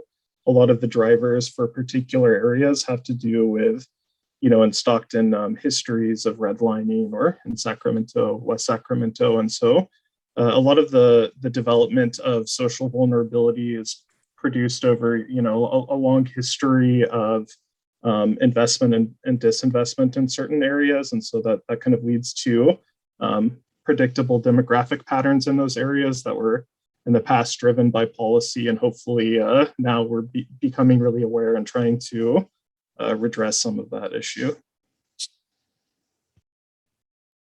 Well, it seems to me we ought to be, in some way focused on that large yellow area, and I see also some notable areas near Antioch, but in terms of social science, that ought to be our focal point, at least for the time being. Seems logical. Anyway, that's my thought. Yeah, thank you for that recommendation. We certainly are focused on using this data to inform the environmental justice white paper that's starting to get underway that involves a lot of our social science team, and focusing on the most vulnerable populations and what the sources of those vulnerabilities are is part of the work to unpack in that paper. So hopefully that initiative will allow us, will help us focus that energy and decide what the questions that we really need to understand further are, and what the options for council actions might be to better serve those communities. Yes, if I could, this is Councilmember Natoli. Thanks again for you and Corey today for presentation. Just looking at the exhibit, it was just up there on the social vulnerability, I think, and to your question you're going to pose in your close, it seems to me too that there's a component here, and you addressed it in talking about the application of the model early in your presentation, where you have rural, largely unincorporated areas that are either agriculturally oriented or have small components of support services, again largely agricultural, but some others, and you're ringed by some significant populations of urban or metropolitan settings. And I think to kind of understand that, because people can see the landscape and drive through, but and it's not necessarily isolation, because again, just in today's world, obviously with communication that can be sketchy, but there are ways for folks to get to the areas where you may have more services and programs. But I think understanding that, because it has impact upon certainly delivery of services by those governmental entities that would provide services throughout the Delta region. But also I think about schools and declining populations, and how schools and libraries and some of your local fire districts, reclamation, they're hubs of activity, kind of the civic at the very ground level there.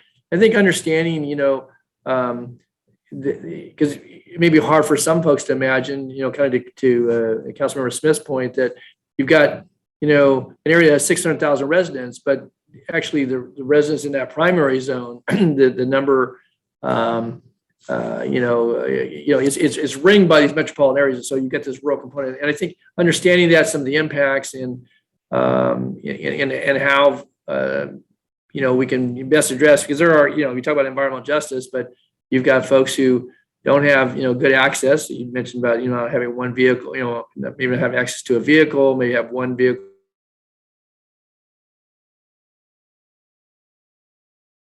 And just the whole social network. And then the fragility of some of those folks who conduct and have their businesses there. And, the report earlier about recreation and tourism, some of the decline there, and some of the basis by which people, derive their income, but also, that are important to many aspects of their daily life. So I think this is important. I think there's a lot to be learned. And I think that, this is the fact that you have national attention to looking at this and to assist in some of this, I think can be a very positive point from which to launch to, some of the ongoing work. So I think some of the outreach, certainly the surveys are, helpful at a point in time, but I think, that mix of rural, urban, suburban, and some of the suburban pressures that, around there that find people moving through the Delta, but really not identifying necessarily with the daily pursuits that go on there. So no particular question, but I commend your work. And I think there's some important aspects here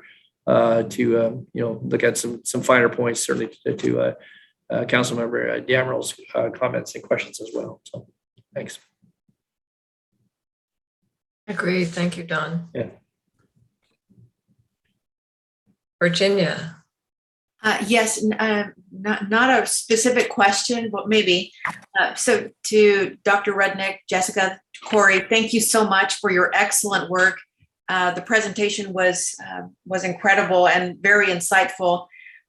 Just curious, what does the timeline look like for the survey?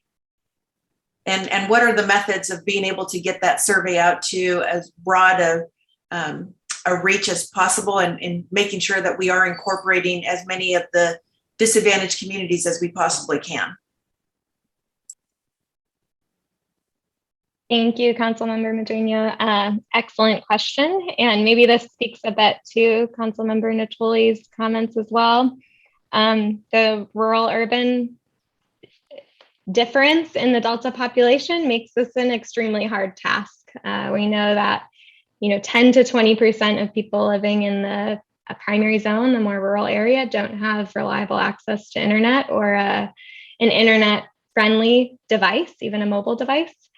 So we're exploring best methods available for doing a representative sample where we send a mail out postcard to maybe every household in the primary zone and a sampling of households in the secondary zone, and use a combination of mail-based and online-based surveying approaches to oversample in communities that we know are harder to reach because of their demographics, and really focus on outreach efforts by building partnerships with local community groups who can support the effort. So that's sort of all of the background work that we're beginning to start, and we haven't even gotten to the point of sort of doing a collaborative design process of identifying what the priority questions are for the survey, because there are a lot. We could ask someone days worth of questions, but we probably have in reality about 5 to 10 minutes of their time to get them to respond. So we're working on that approach. We're hoping that starting early next year, we can get some collaborative input on the survey design, and would love to be able to field a survey in 2022 as a pilot and see how we do. We're going to learn a lot from where we can get better response rates and where we have a lot of challenges in doing that. And, we would love to make this a long-term effort that we can adapt and learn how to improve over time. Thanks for the question. Excellent. Thank you. Appreciate that.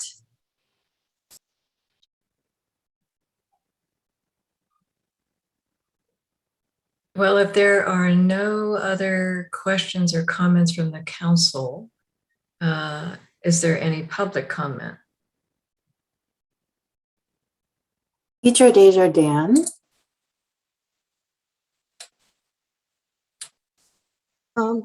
Yeah, it's Deirdre Desjardins from California Water Research.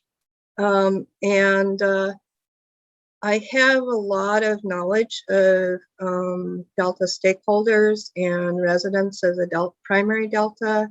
I've worked with fishing, environmental, and Delta groups since 2009, and I lived in the primary Delta or secondary delta a lot of the time between 2016 and 2020. The primary delta has about 10,000 residents, and it's profoundly different than the urban delta. And I lived on Hogback Island at Snug Harbor Resorts, which is off of Ryer Island, and had to take the ferry into Rio Vista to get groceries, and would drive up to meetings across and take the McCoy ferry. But I got to know the Delta legacy towns and the people in the legacy towns. And I just, it's really important. The social vulnerability map is done by census block data. So it's aggregated with nearby urban areas. And it doesn't really look at these population centers in the primary delta. For example, it doesn't rate Cortland as being high vulnerability, but there's, the middle school there, the library in Clarksburg, there's a high school. And, I did, when I was looking at the Delta levy investment strategy, I was really concerned because they rated those islands as not requiring state investment. And it was really clear that these smaller populations just hadn't really been ranked. So, and some of them, like Portland is 50% Hispanic speaking. Hood is extremely poor. They did a survey of income for having sewer put in, and they found the median income was astonishingly low. So I would encourage Delta to look at things partly, if you're going to look at the primary Delta, you've got to disaggregate it from nearby urban areas. And there is some mixing. People people have families that live in nearby Sacramento or nearby areas of Stockton. The other thing is that highly vulnerable, socially vulnerable area in yellow. In the primary Delta, it's largely empty islands. Bacon Island has very few residents, and so on. It's derived from block data that includes urban areas in Stockton. So, I would just be cautious. The other issue is there's very deep distrust. And it made my work difficult because, my other hat is as a physicist who's really looking at the climate science. And there's a lot of denial that's driven by the tunnel project and the way that planning was done. And, it was really a lot of decide and announce. And people were just told this is what we're going to do. Attorneys are still very concerned. They're very active in asking people not to participate in the design and construction authorities processes because they're concerned. Deirdre, Yeah. This is Susan. Yeah. We're going to have to wrap it up. We've gone beyond 3 minutes. Okay, yeah, thanks. So I apologize. So anyway, I would think about ways that you can do build trust and really contact the legacy communities. Thank you. yeah, thank you, Deirdre. I agree. We have some trust building to do, and I want to thank Dr. Rudnick and Corey Copeland. This is excellent work already in such a short amount of time. And I look forward to the results of your working to meet these objectives. So Thank you, Chair Tatayan. Oh, yes, certainly. On to agenda item 10, the public participation plan update. Jessica. Thank you, Chair. This past month, the council released a public survey on its participation efforts to assess how we're doing 1 year out from your endorsement of the council's first ever public participation plan. Here to provide the results from that survey are Abbott Dutton, our new Assistant Deputy Executive Officer for Communications, and Brandon Chapin, Manager of the Public Participation Unit. This is Abbott's first introduction to the council, and we're so glad she's joined our team. So up at the virtual table here, we'll Thanks for the warm welcome. Good morning, council members and Chair Tatayan. I'm very happy to be here and to be a part of the Delta Stewardship Council. Today, we want to give you an update on our public participation plan and the results of the new survey where we asked the public to tell us how we're doing in our public engagement efforts. And we were pleased at the number of responses that we received and the many thoughtful comments too. So thank you to all those who took the time to complete the survey. Talking a little bit about just a brief overview of the public participation program. As a public body, the council has had a commitment to public engagement in its decision-making throughout its 10-year history. Based on direction from members at the 2019 retreats to improve communication efforts, the council developed a communication strategy that included the public participation plan that outlined the strategies to ensure the public can engage with the council. The council endorsed the public participation plan in June of 2020, and now a year after the plan's endorsement, the council is evaluating how we're doing with the survey of the general public. And based on the results presented today, staff will continue to refine its strategies to improve engagement and explore best practices as we look to this future we're in of hybrid in-person and virtual settings. So now I want to turn it over to Brandon Chapin, the manager of our public participation unit, and he has more on how we got the plan and the results of the recent survey. Brandon? Thank you, Abbott. And thank you, Chair Tatayan and council members. I'm happy to be back here to present a year out from when you all endorsed the participation plan. Sure. So I know we have a few new members, so I'm just going to quickly go over how we got here to the original plan. So the plan is a guide for how any member of the public or stakeholder can inform council decision-making. And it has a suite of public involvement activities that we plan to use for every project, or that we can use for each project that we have. But one important thing here is that it's a no one size fits all policy. Every project is different. The needs of the community are different for each project. And so that kind of runs throughout the plan, is that everything is adaptively managed to the project's needs and the community's needs. And over on the right here is just a timeline. In 2019, we did a lot of research on what we've done in the past, outreach to some established groups, and then also released our initial public survey.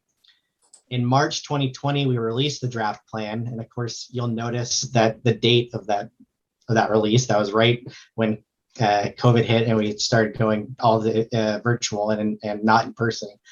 So that was released for public comment, but we did re-release it after that initial release for comment in order to make adjustments to ensure that we're responding to public emergencies well.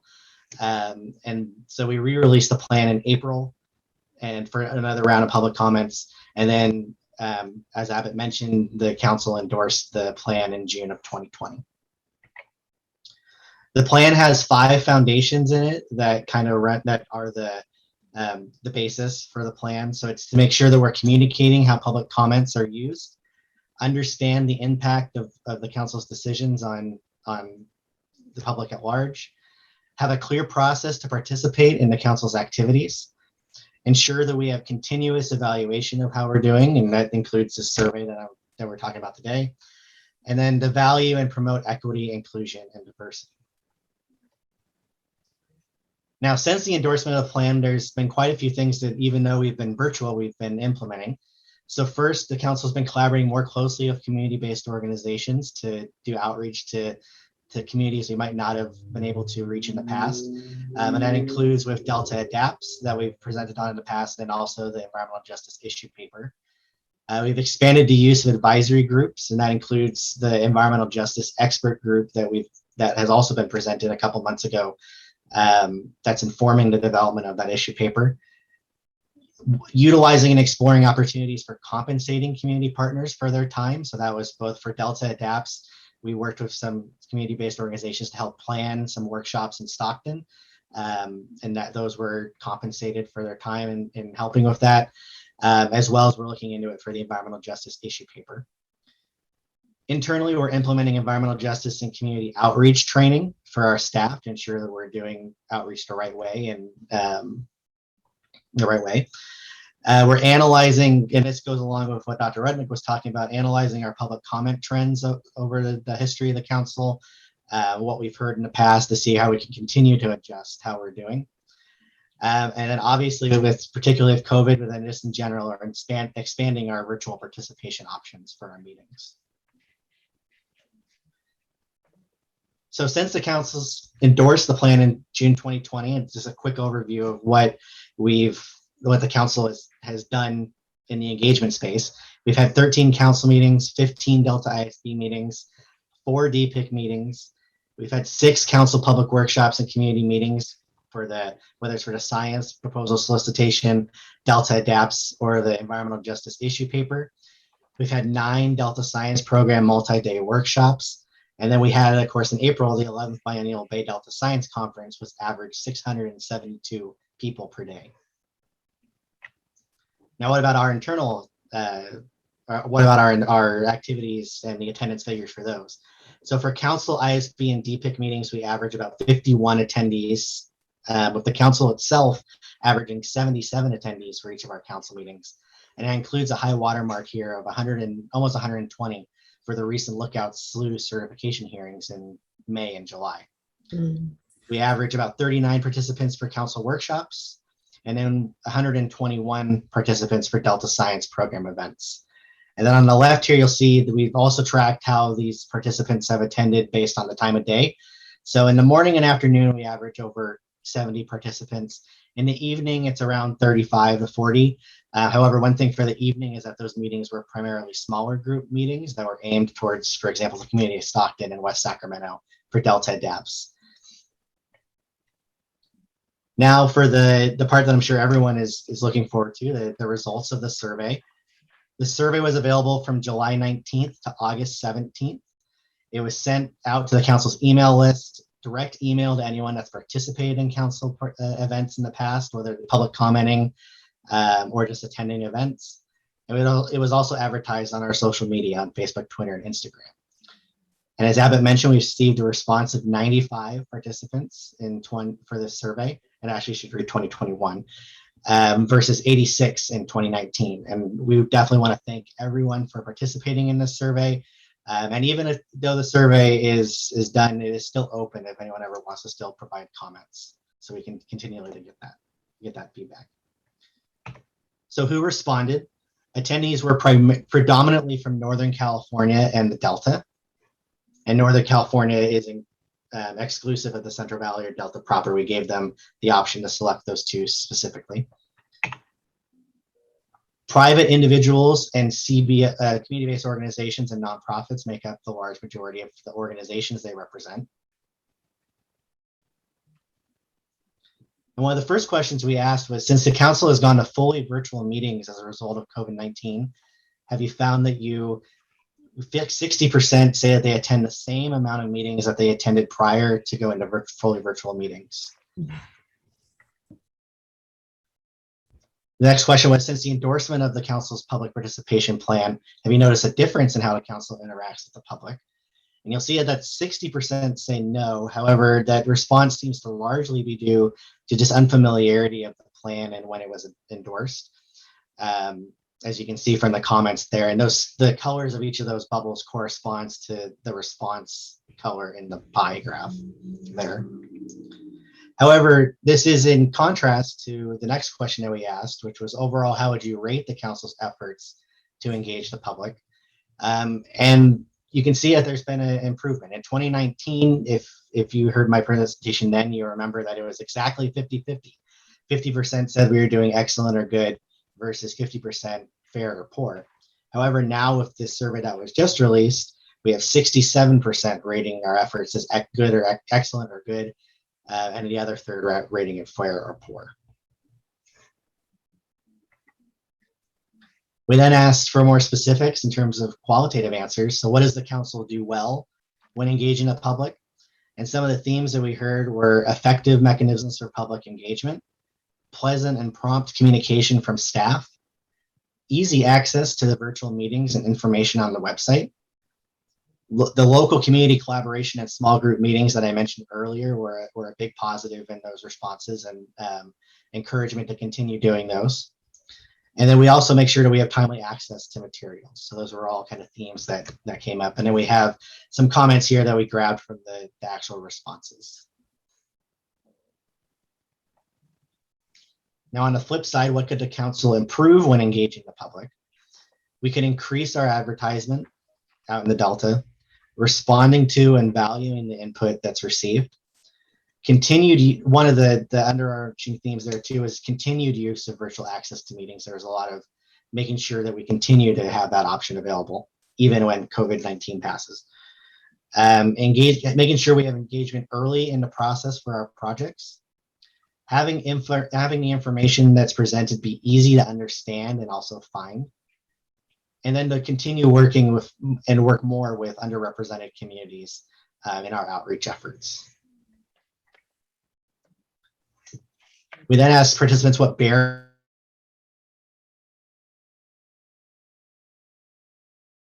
were able to compare the trends. Here in 2021, awareness of activities, opinions of the value of participating, and opinions of whether participation will be effective or relevant to their interests were the three largest barriers that participants currently face. And another interesting result of this question in particular is that you'll see that transit, time of day, and location are significantly down from 2019. And that's clearly likely due to the virtual access that we're providing, to where transit's not as important of a need because you can attend a meeting in person or in your home. Time of day isn't as important because you don't need to travel. And then location is definitely not important because it's at home. Out of all the council's activities, we asked if there were any that need more improved public engagement than others. And our three current initiatives are the ones that rose to the top here in 2021 versus 2019. And that was environmental justice with the issue paper, Delta Adapts, and then the Delta Levies investment strategy. And that's really one of the underarching themes of those responses, were to make sure that we're ensuring that the participants know the effects of these projects on those living in the Delta, and to include more outreach in these efforts. We then asked what mechanisms for information and engagement do you find useful?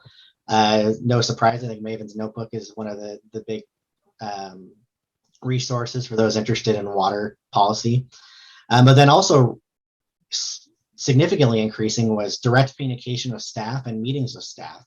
And I think that's partly because it's more easier to meet with staff. You don't have to drive to Sacramento. You can meet virtually in person. So that's risen as a more useful mechanism for engagement. One of the last questions we asked was, when and if in-person meetings resume, will you primarily attend events in person or online? And I don't think it's surprisingly that almost 70% of participants would continue to attend meetings online. However, one of the sentiments, and it's here in the comments as well, is that it'll really depend on the subject matter and if they feel that the need to attend in person is necessary to provide their input. And then our last question here was just, what recommendations do you have to improve public involvement? And is there anything else we should know? And these range from concerns about current projects like the Delta Conveyance Project, Delta ISB funding, and public access concerns, to language translation, ensuring that we have that, explanation of the considerations that are being made for each decision, more videos, confusion about the role of Delta agencies. So this was really a grab bag to try to catch as much information as possible. Now that we've done the survey, where do we go from here? So just a few of the things that we'll work on as a result of this survey is to work to reduce barriers and expand outreach. And this includes continuing the community-based organization partnerships and tribal outreach that we've done for those, the efforts that I mentioned earlier, exploring language translation opportunities for these efforts, continuing staff outreach and environmental justice training.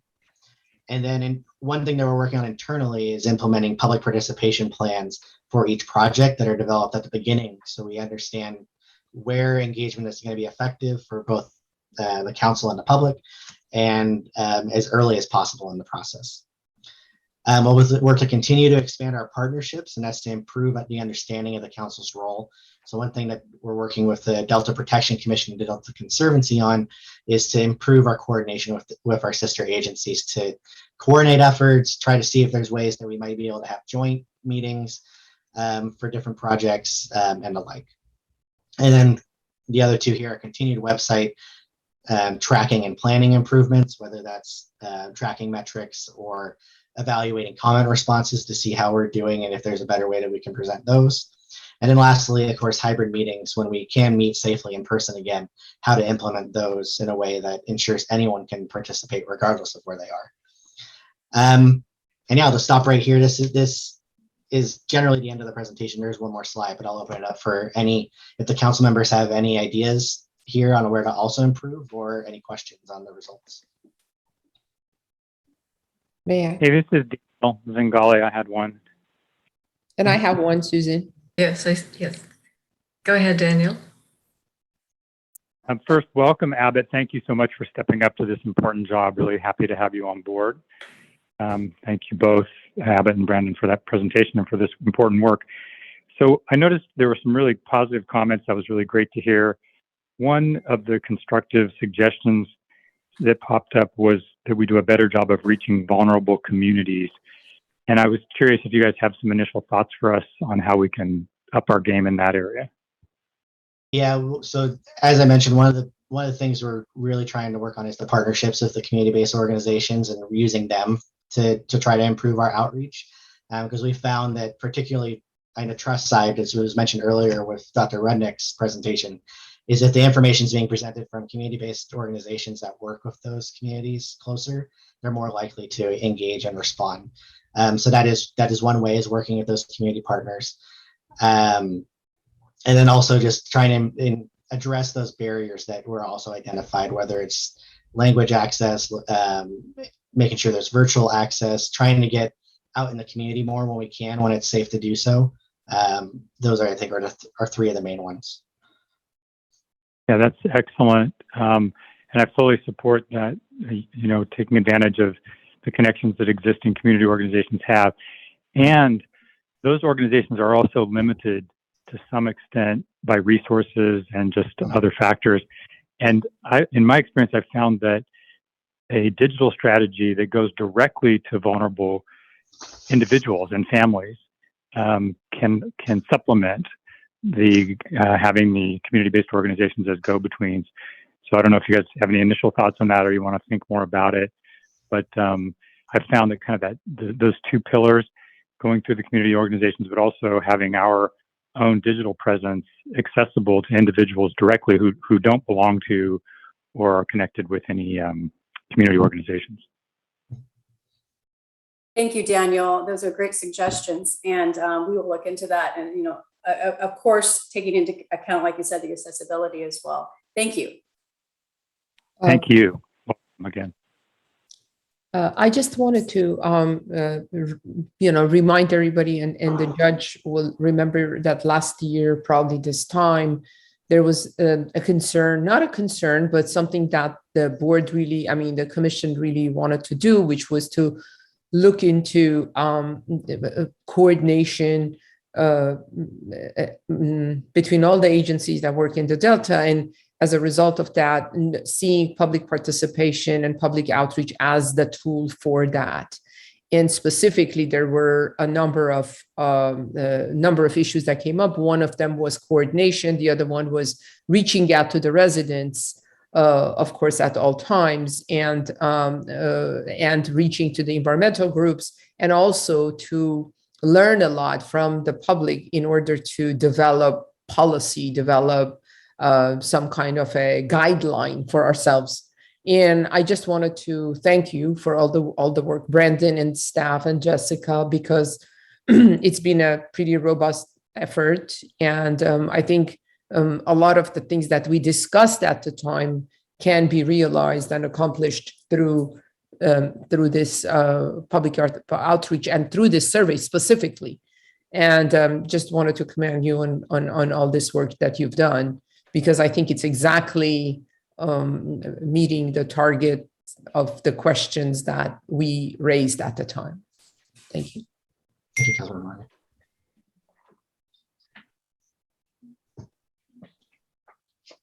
Any other questions from council members?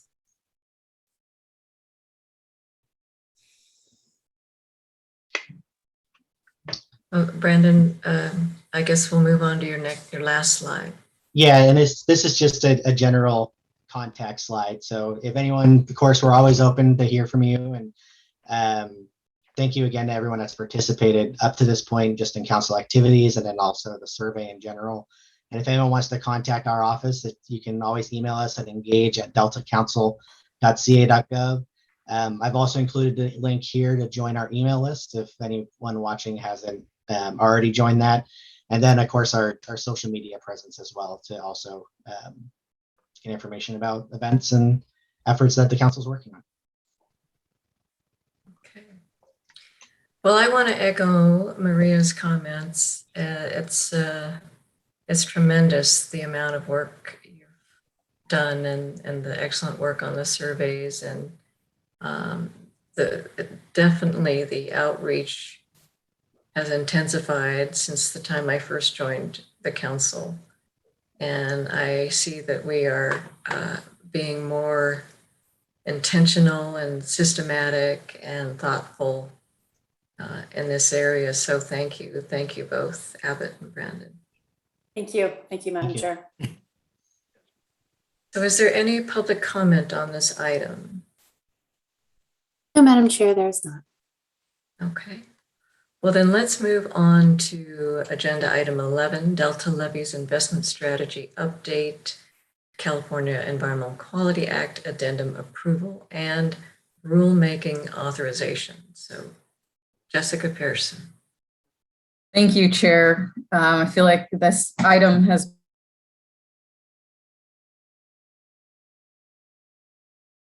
(2020) amid rulemaking for our Delta levees funding prioritization work. The council directed staff to pause and evaluate new information that could affect our proposed investment priorities in the Delta Levee Investment Strategy, or DLIS, as we call it. Since that time, council staff has updated the DLIS risk analysis. We've consulted bi-weekly with the Department of Water Resources and the Flood Board to address comments on modified preliminary regulatory language.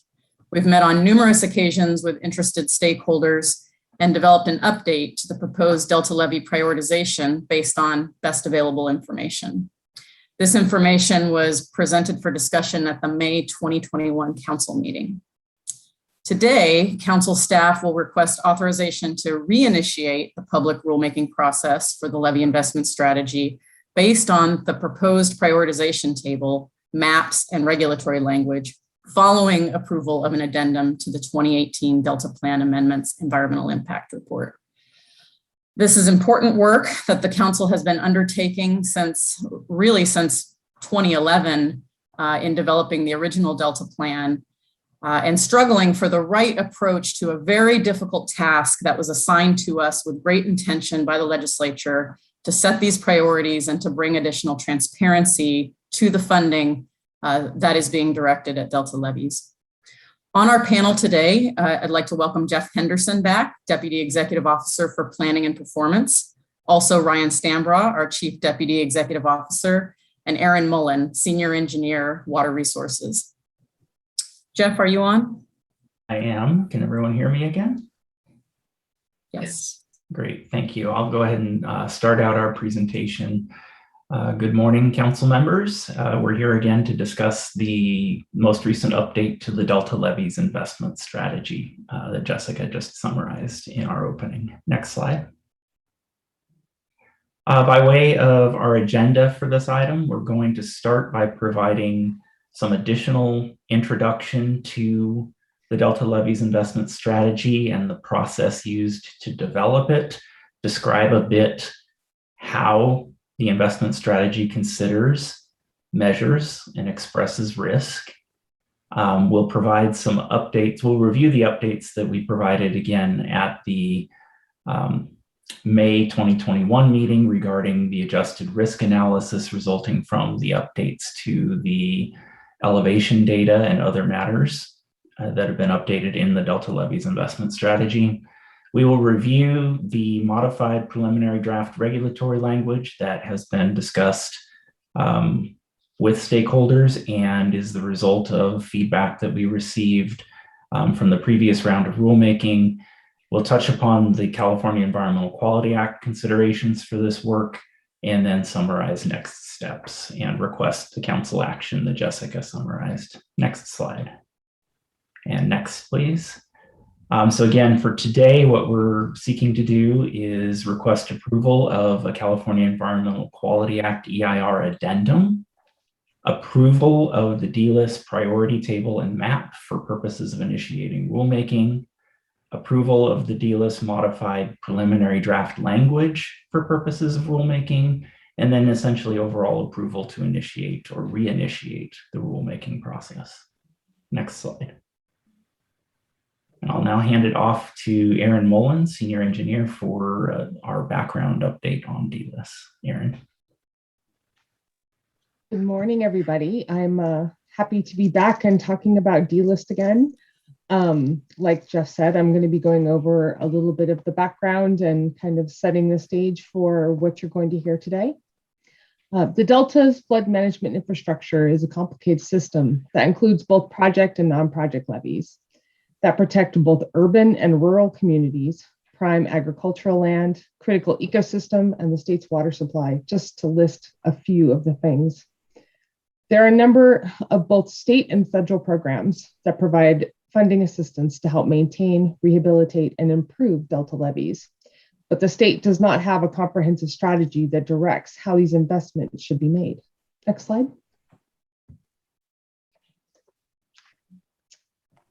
To help fill this need, the legislature and the Delta Reform Act directed that the council, in consultation with the Central Valley Flood Protection Board, shall recommend in the Delta Plan priorities for state investment in levee operations, maintenance, and improvements in the Delta, including both levees that are part of the state plan of flood control and non-project levees.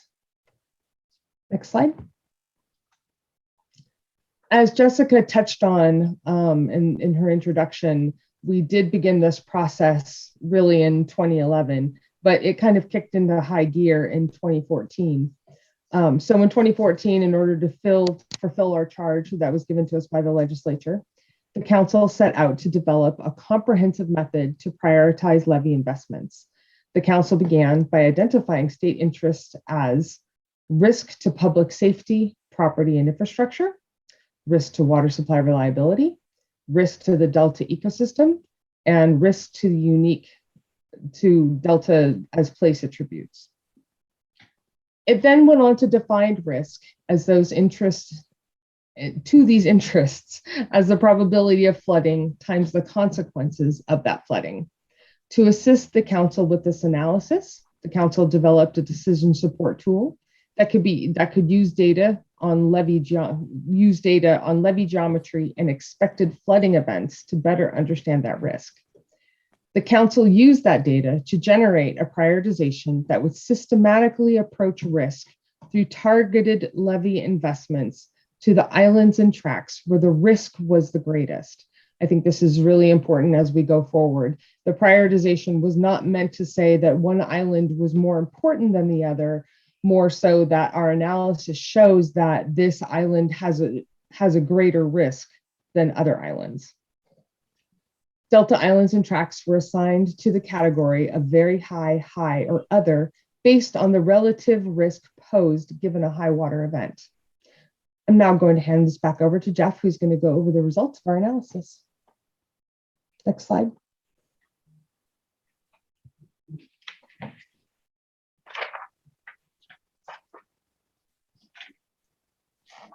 Oh, 1 second.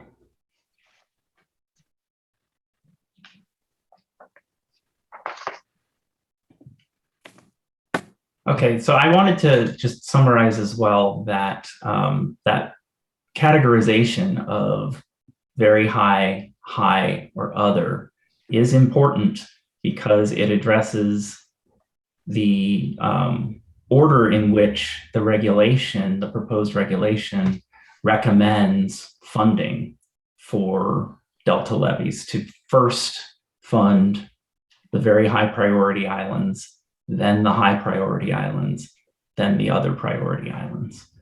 And some key data changes that we have made with regard to the Delta levy system are to update the Delta topography using 2017 LIDAR data. And that topography, ultimately, what we saw were changes from 2007 to 2017 with regard to the ultimate topography underlying the Delta. So we saw certain levies rise in priority and other levies fall in priority based on the addition of that LIDAR data. We also updated hydrologic data using new information gained from Delta adapts. And this resulted in numerous changes to base flood elevation near individual Delta islands and tracts. And we also updated the fragility curves that underlie each Delta levy. And those fragility curves are essentially a measure of the likelihood or probability of that levy being overtopped based on different levels of flood elevation. Next slide, please. So when we updated the information between 2018 Delta Levies Investment Strategy and the 2021 Delta Levies Investment Strategy in the computerized decision support tool that supports the methods, we saw a decline in overall risk to life, a similar decline in overall risk to property, an increase in the risk to habitat, and roughly the same levels of anticipated risk to islands that protect water supply assets in the Delta. Next slide. The other consideration that Aaron alluded to as part of this analysis was the risk to Delta as place. And the Delta Levies Investment Strategy considers that as risks to areas of prime farmland, risks to legacy towns, and risks to public roadways. And ultimately, between 2018 and 2021, we saw very little change in those overall risks as a result of 10 years of additional levy investment improvements and changes to the accuracy of some of the background data that underlies the Delta Levies Investment Strategy. Next slide. Overall, when we consider the data that we considered in 2017, and then again with this updated LIDAR elevation data for 2021 and the adjustments to the fragility curves and the additional hydrology from Delta adapts,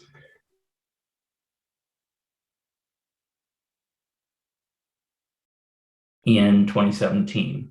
But we do notice a migration essentially up the priorities in the table from high priority to very high priority and from other priority to high priority, for example. So we do see a slight increase in the number of very high priority islands, an increase in the number of high priority islands, and a decrease in the number of other priority islands. And this is essentially what we would expect with 10 years of levy investment improvements and just the natural process of maintaining the levees and the types of degradation that typically just occur as a result of erosion and subsidence. Next slide. We've also noticed, and what this slide indicates is the islands that had a priority level increase, which are shown in orange, and the islands with a priority level decrease, which are shown in blue. And there are a few exceptions to the categorization that most islands were in the same category in the current analysis of DLIS versus the previous analysis of DLIS. And those include West Sacramento and Central Stockton. Next slide. There are a number of those changes to island and tract priorities. West Sacramento, for example, moves from very high priority to other priority, driven in large part by a levee improvement project that was recently completed. Central Stockton moves from very high priority to other priority, driven by a significant change to the estimated base flood elevation. North Stockton moves from very high priority to high priority, driven by the same improvements to estimated base flood elevation that generated that change for Central Stockton. Grand Island moves from very high priority to high priority. Terminus Tract moves from high priority to very high priority. And Roberts Island moves from high priority to very high priority. And these movements are due as that trend of islands moving up in priority as others fall due to the improvements and other factors that adjust risk. Again, the factors of adjusted fragility curves, updated hydrology, and 10 years of elevation difference based both on investments and other strategies. Next slide. And actually, next slide, please. There were a number of staff recommended adjustments that were made to the 2021 DLIS priorities that we're recommending be made to the 2021 DLIS priorities based on adjustments that the council previously made to the 2018 priorities when it considered them prior to adoption of the Delta Plan amendments. And these include Dutch Slough and McCormick-Williamson Tract, which were changed from other to very high priority based on the existence of restoration plans and the ongoing construction of restoration, ecosystem restoration projects on those particular islands. Pescadero District and Stewart Tract were changed from other to high priority because they are identified as what are known as priority habitat restoration areas in Delta Plan Policy ERP3 from Chapter 4 of the Delta Plan. And Honker Bay Tract was adjusted from other to high priority because it didn't provide 50-year protection to Highway 4, which is a minimum Caltrans protection standard. These adjustments are recommended by staff, again, to be made to the priority, with the exception of Honker Bay, that the updates that we made to the DLIS priority, the DLIS decision support tool, already account for those changes to Honker Bay such that we don't need to make a manual adjustment with that regard. So we are carrying over the previous council's recommendations to make adjustments for Dutch Slough, McCormick-Williamson Tract, Pescadero District, and Stewart Tract. Next slide, please. We also have a number of new considerations to take into account, not the least of which being climate change and our ongoing discussions regarding Delta Adapts. That work has given us a better understanding of flood risk as we go into the future. And we're looking to the adaptation strategy for Delta Adapts to really help us inform future updates to DLIS in a way that balances the needs for levee investment against many other competing priorities with regard to climate change adaptation in the Delta. And it helps us to identify the appropriate and desired level of future investments that will continue to help protect the assets behind these Delta levees. We've also had the opportunity as part of Delta Adapts to consider the social vulnerability index that was a part of the previous presentation on the social science task force work. And When we consider that, ultimately the DLIS decision support tool does not directly address social vulnerability. Because of the importance of social vulnerability as we're seeing it expressed in Delta Adapts, staff did overlay the areas that are in very high and high priority categories coming from the DLIS tool against the areas of greatest social vulnerability from the Delta Adapts Social Vulnerability Index.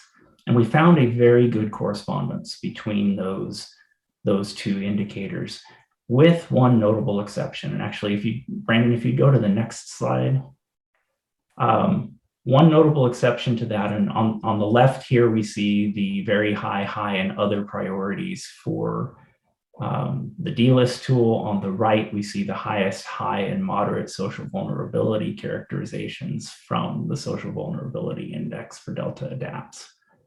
And where those concentrations are the greatest are essentially in the West Sacramento area, in the greater Stockton area, and in the eastern portion of Contra Costa County. When we again overlay those two, we see a very good correspondence, with one notable exception, and that being Central Stockton. And we'll recall that Central Stockton is one of the islands that we indicated had a change in priority between the 2018 DLIS and the 2021 DLIS, such that that island moved into the other investment category, or the other priority category, due to updated base flood elevations adjacent to the levees that protect Central Stockton.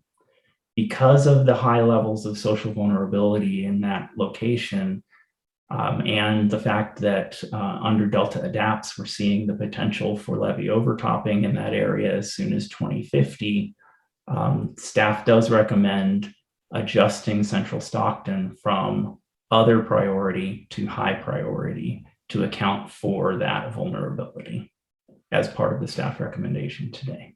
Next slide, please.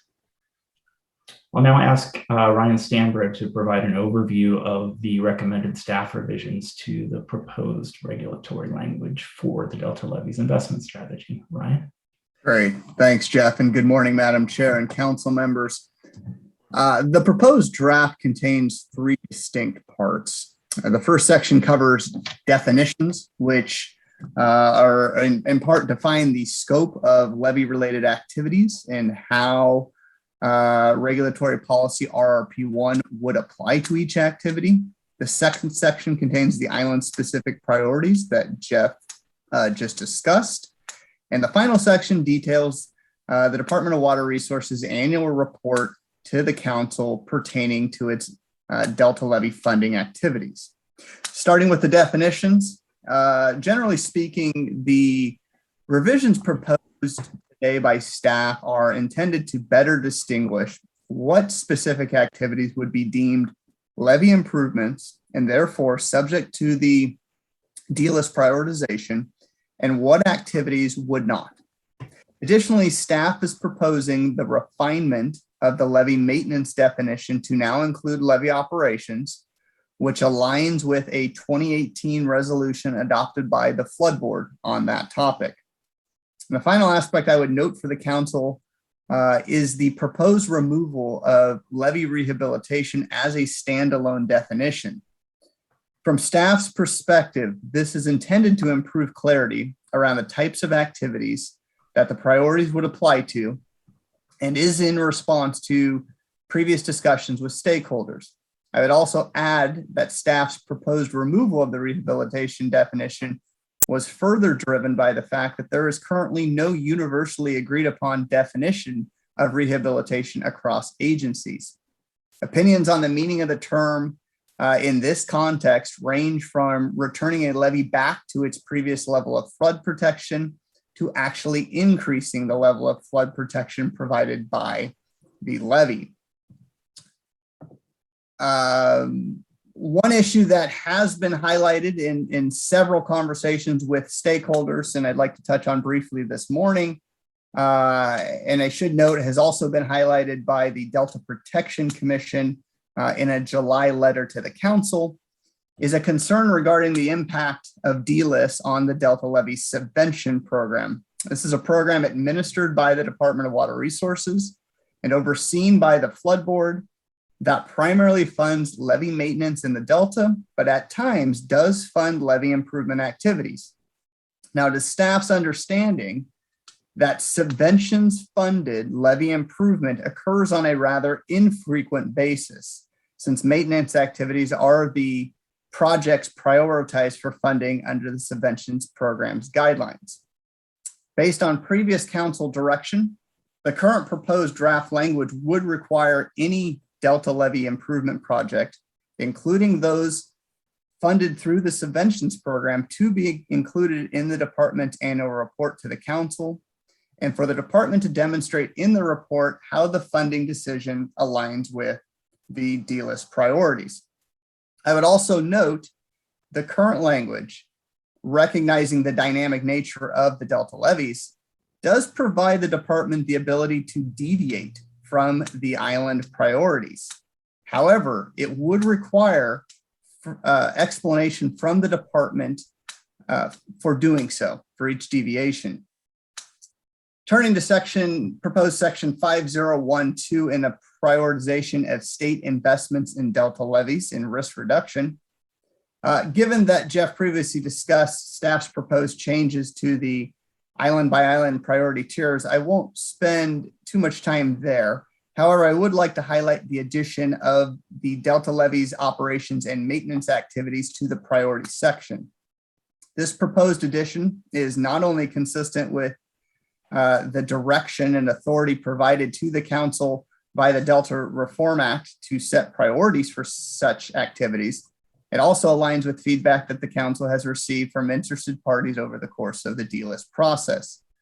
Through the DLIS MOU work group, which includes our partners from the Department of Water Resources and the Flood Board, staff has worked to ensure that the standards proposed for both project and non-project levies with regards to this maintenance and operation prioritization are consistent with regulations as well as policy guidance provided by both agencies.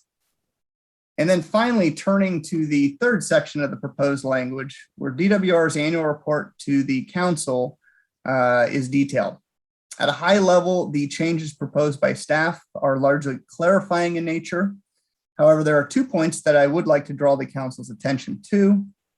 The first proposed revision clarifies that while a number of levy-related activities funded by DWR would be addressed in the report, only levy improvement activities would be subject to the priorities, as I previously stated, and therefore should be discussed accordingly in the report.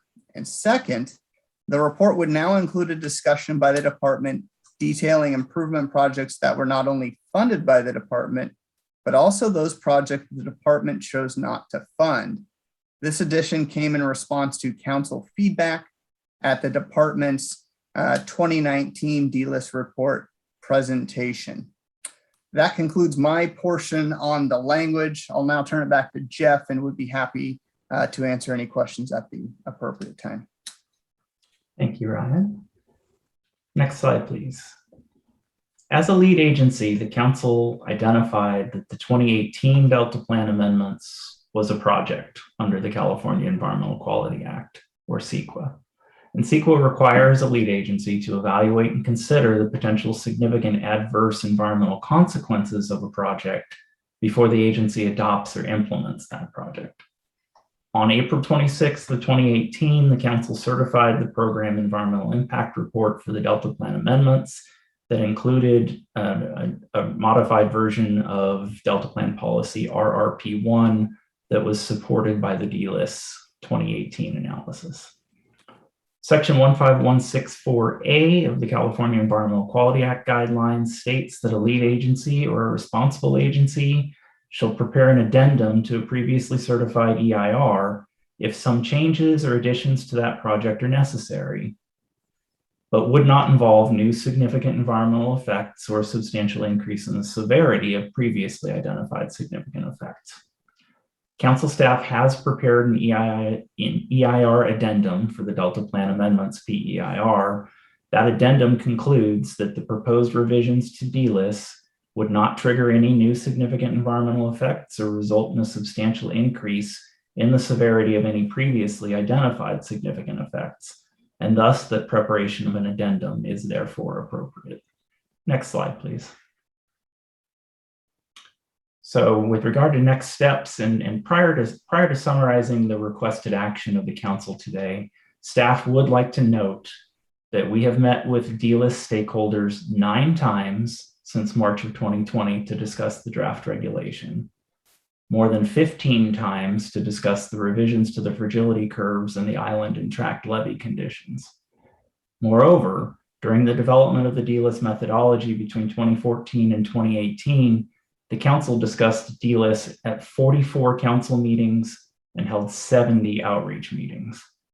We've also, as Ryan mentioned, been meeting with agency partners at DWR and the Flood Board under a standing memorandum of agreement roughly twice a month for more than 3 years to review and discuss the DLIS methods, the draft priorities, and the regulatory language.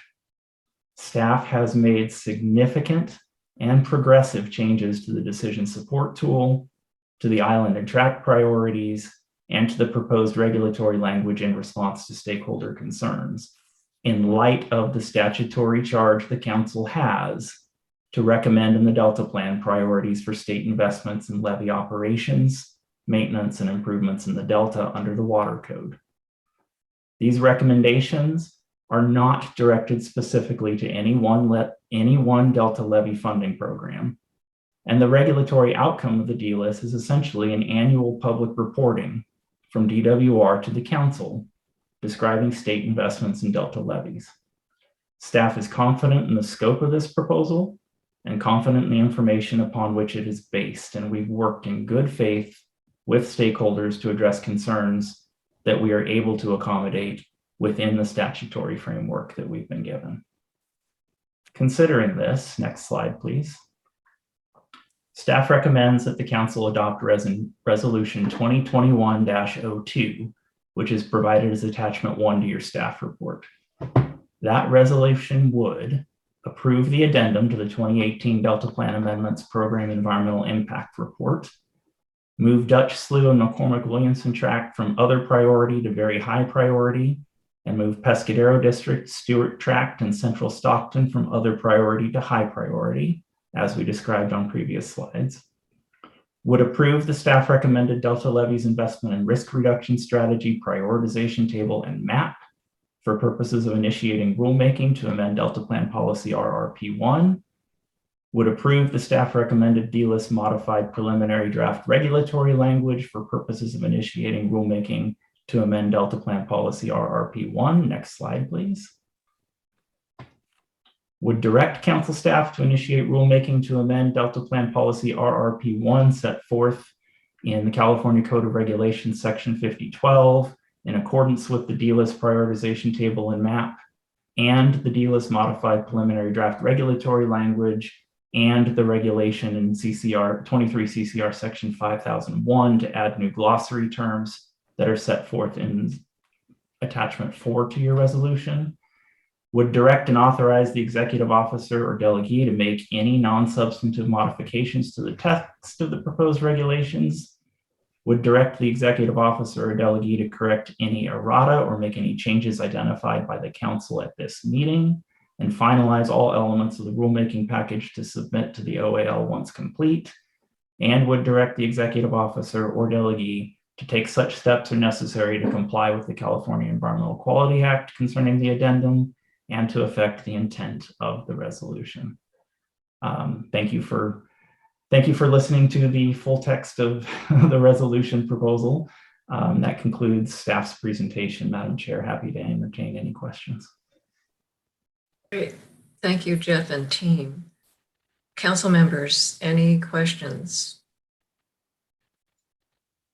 Don. Thank you, Madam Chair.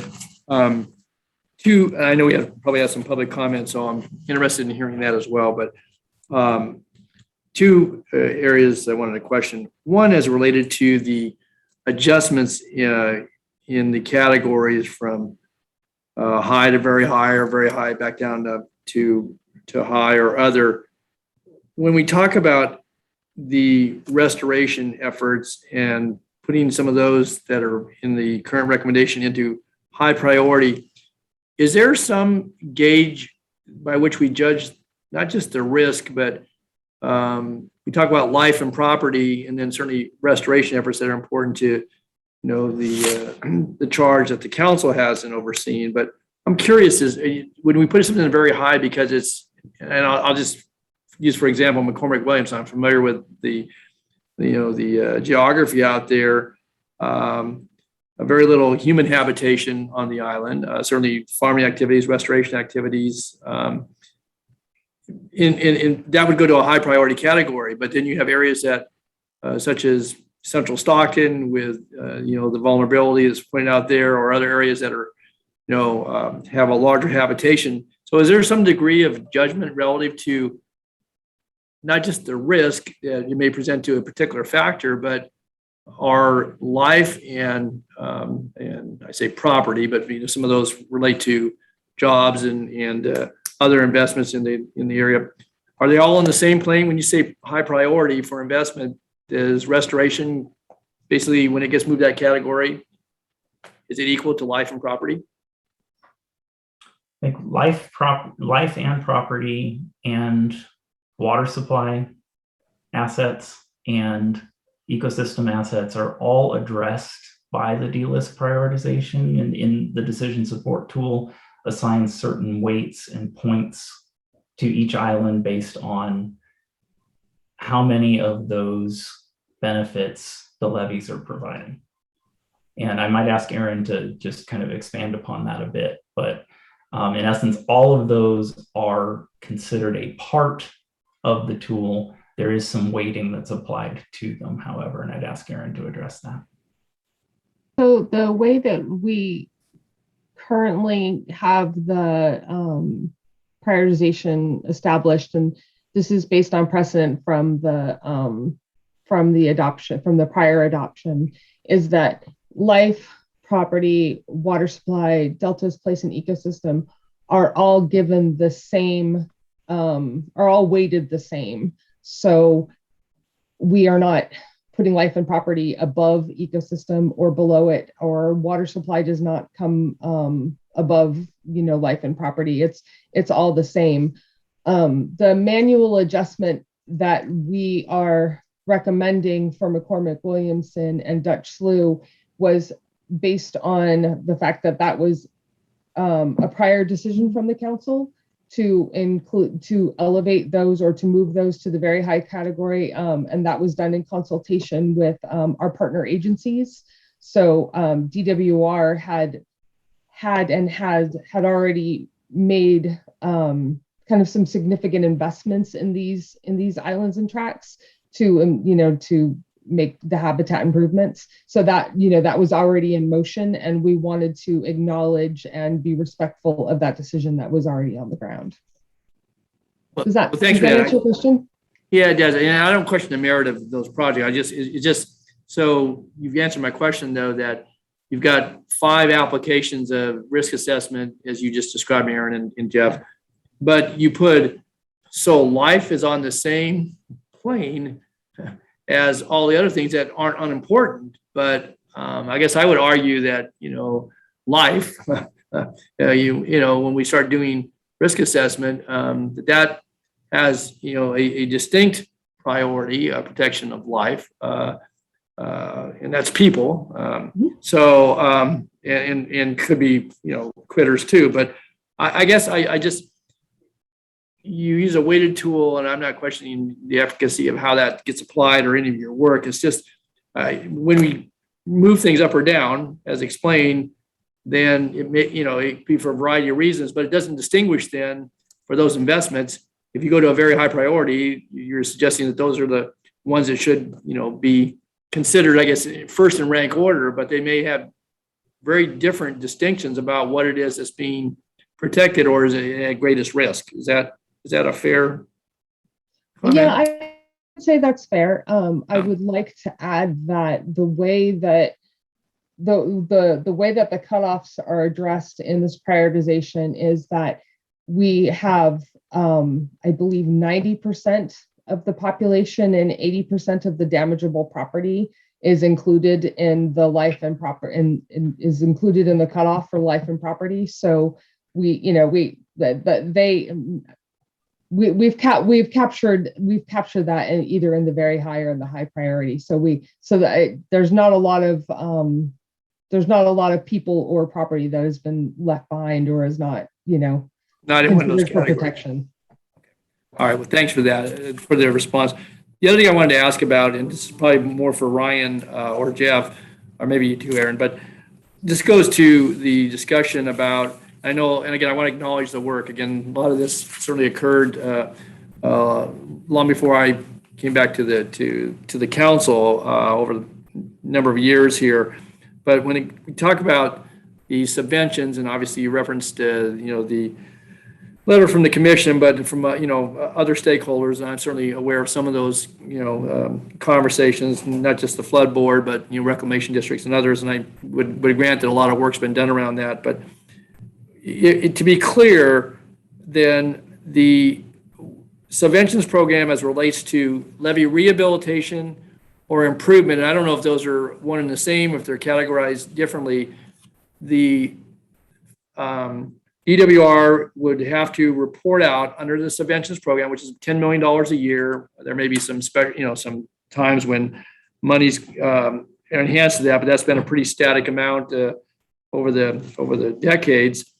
That anytime that it fell outside of operations or maintenance and would go into the rehabilitation or improvement category, then they have to, one, explain why there was a deviation, and not only report that out, but have to actually justify that expenditure as infrequent or as rare. I guess I forget the language that Ryan used, as that might be.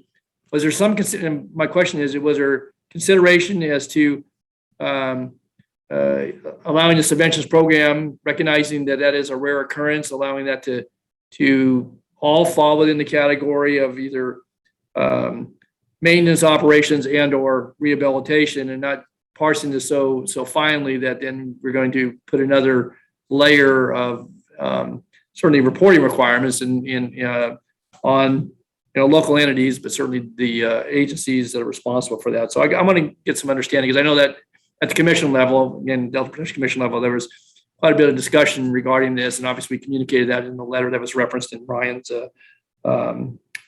discussion. And certainly I know that there's been meetings around this as recently as the last few days, but it seems to be a point of departure for a lot of the folks, and some of them may be on the call today. So I'm trying to get a little better understanding as to staff perspective, why that piece is so important to the overall recommendation here. Yeah, no, thank you, Member Natoli, for the question. And you're right. Staff have certainly spent a fair amount of time with commission staff, flood board staff, department staff, as well as stakeholders, really centered around this issue predominantly. In terms of your understanding, in terms of how the proposed priorities would apply under those circumstances is correct. As I mentioned in my remarks, the frequency around which rehabilitation and improvements are funded through subvention is rather infrequent, is our understanding from a staff perspective. Anecdotally speaking, my recollection is that approximately 90% of the funds annually from subventions go towards kind of the operations and maintenance activities. What staff has done in terms of being or kind of proposing a more of an activity focused or activity centric regulation in terms of scope rather than program based is really for a couple, I think we've done that for a couple reasons. The first of which that's consistent with the direction given to the council through 85306 in the water code for the council to set priorities, not not based on programs. It doesn't actually speak to programs. It does speak to activities specifically. I'd also say the other reason to focus on activities, recognizing that in this case, subventions is it's unique for a number of reasons, and a couple of which you have noted, just in terms of frequency and in terms of the irregularity in which those activities are funded. But I think one example of a reason not to necessarily be as program centric is because the guidelines often can change. They are changed outside of statute, and from a staff perspective, we felt it would be a little harder to have a consistent sense of how the regulation would work if it was to be more program based. Once again, just given that sometimes the focus or the priorities around specific programs could change and do change. But that said, I do recognize that really from a staff perspective, the regularity or irregularity around which these activities are funded is unique, and quite frankly, I think from a staff perspective, and maybe the council would also benefit from hearing from others who either administer the program or a little bit closer to the program in terms of how significant of an impact including those activities as part of DWR's report would be. Okay, but thanks, Madam Chair. It may be that I trust we probably have Reclamation District and Flood Board representatives that may be in the queue for comments. To Ryan's suggestion, that I would certainly find that helpful. Again, I don't want to interrupt the flow here, but so either before we get to some deliberation on this and or at the appropriate time, I'd like to hear from maybe DWR, Flood Board, but also from our Reclamation District folks as to their views on this. And again, I want to compliment the work that's been done around it. So, but I also would like to hear that. Okay, thanks. Mm-hmm. Yes, thanks, Don. And yes, we are now going to move to public comment, and I imagine we have some public comment. We do, Madam Chair, and I'm just going to go in order of received request to public comment. We've had some requests on an order to be presented in, but I'm just going to, for fairness, go with how we received the request. First up is Dante Namalini. And Dante, you should be able to unmute yourself. All right, thank you very much. Can you hear me? Yes, good afternoon, Dante. All right. We are very much opposed to what is being presented at the present time. We were very hopeful that by prior council direction that staff would engage with our local stakeholder group. We're the people that represent the reclamation districts that have to maintain the levees, and also the Central Delta Water Agency, which is concerned about water quality in the Delta, which is parallel in a great respect with the views of the people that have to export water from the Delta to various parts of the state. We have been working closely with the Metropolitan Water District of Southern California. Although we may have some differences on water rights and things like that, we have been uniform in our position of trying to protect what we call the freshwater corridor, where that's the ability to bring Sacramento River water over to Clifton Court. And that, of course, involves trying to repulse salinity from intruding in the Delta because of levee breaks due to earthquake, sea level rise. And it's very difficult to predict where a levee will fail. So we have met with staff a number of times. They're very polite people, and they're nice people. They've been kind to us, but as one of those sociologists reported, they were not very responsive to and didn't value our input. Now, from an engineering standpoint, their view was to look at overtopping. Levees don't fail solely by overtopping. They can blow out from the bottom because of a structural deficiency. They can fail due to rodent activity and other things. So our engineers, and I can speak on behalf of our group, we've tried to bring all the engineers together in the reclamation districts and act in concert. They corrected the LIDAR data, which is elevation, appropriately, but there was no agreement on the methodology used to try and predict levee failure. So where we are in our group and working with Met, we believe the greatest threat to the Delta with regard to levees is in the Western Delta, the Central Delta, and along the corridor extending from Sacramento River to the pumps. That water that's necessary to go in the California Aqueduct and the Delta Mendota Canal must travel through that zone. If there's a levee failure, particularly during drought years, it will be interrupted for a long period of time due to that failure. So there are three things that we looked at in terms of our prior recommendation to you and to your staff that should get the highest priority. One is earthquake risk, which your report shows you the sequence of failures in the Western Delta going over towards the pumps. Not all of those levees are in the high category. This matrix that your people are using misses that. Sea level rise is also a most significant factor in the West and in some portions of the Central Delta where subsidence is the greatest.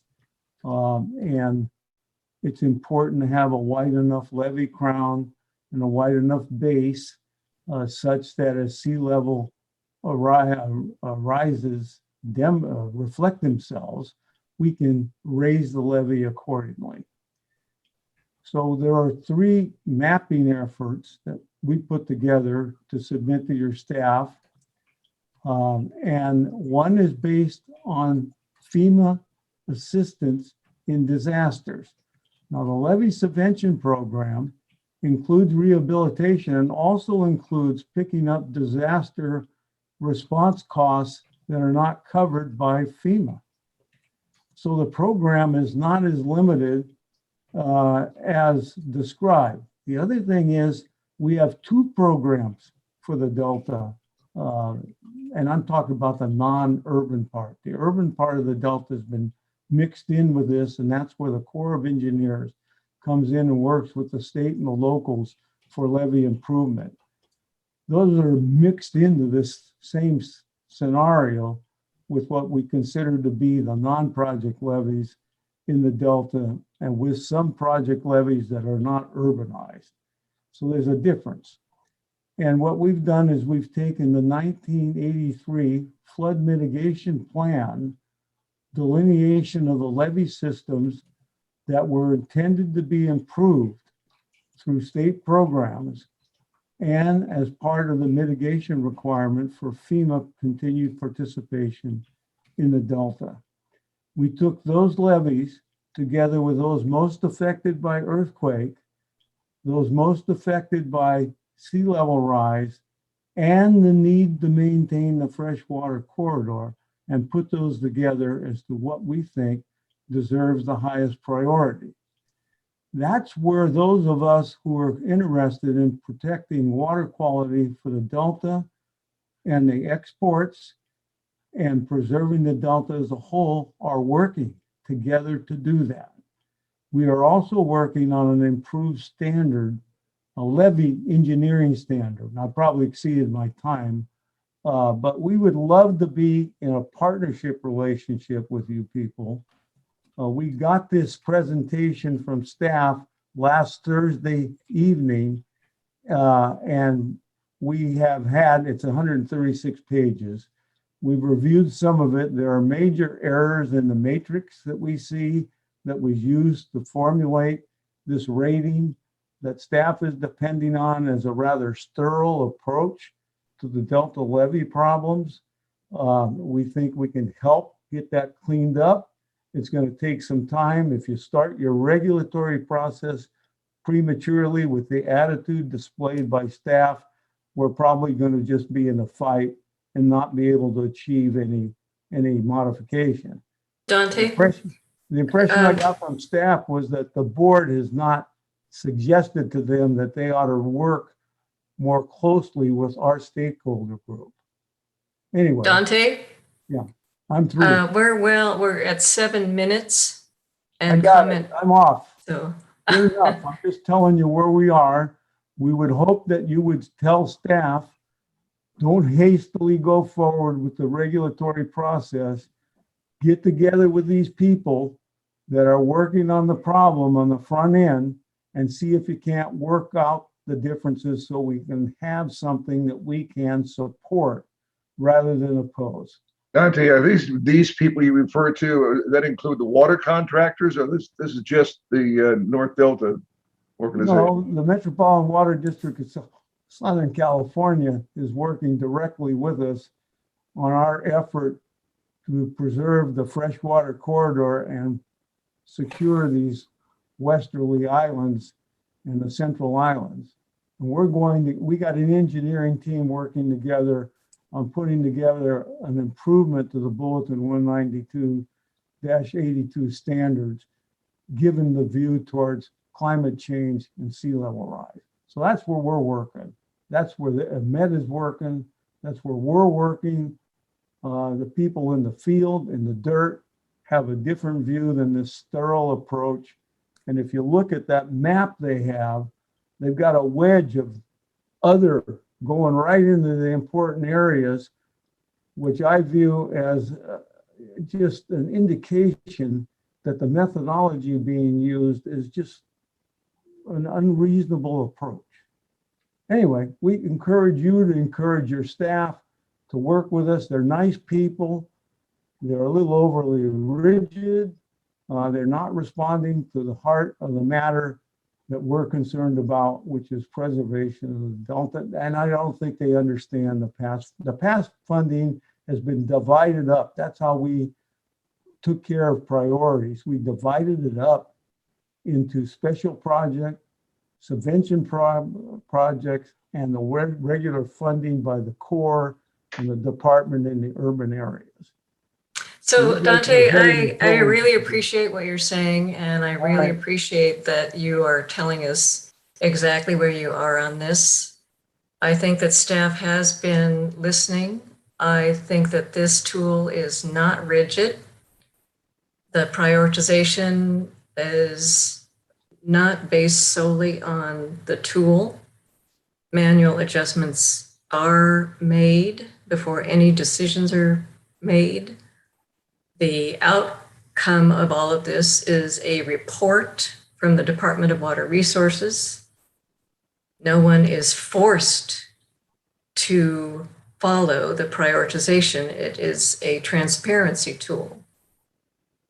And DWR is the final decision on the funding. So we will ask staff to take a look at your map, see how it compares to the decision support tool, and we'll go from there.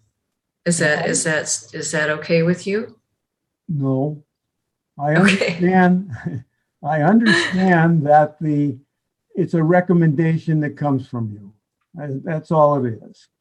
When we prepare a map, bankers, other people that are not intimately familiar with the process are going to think that those areas that aren't shown as most high or very high on the map are not important.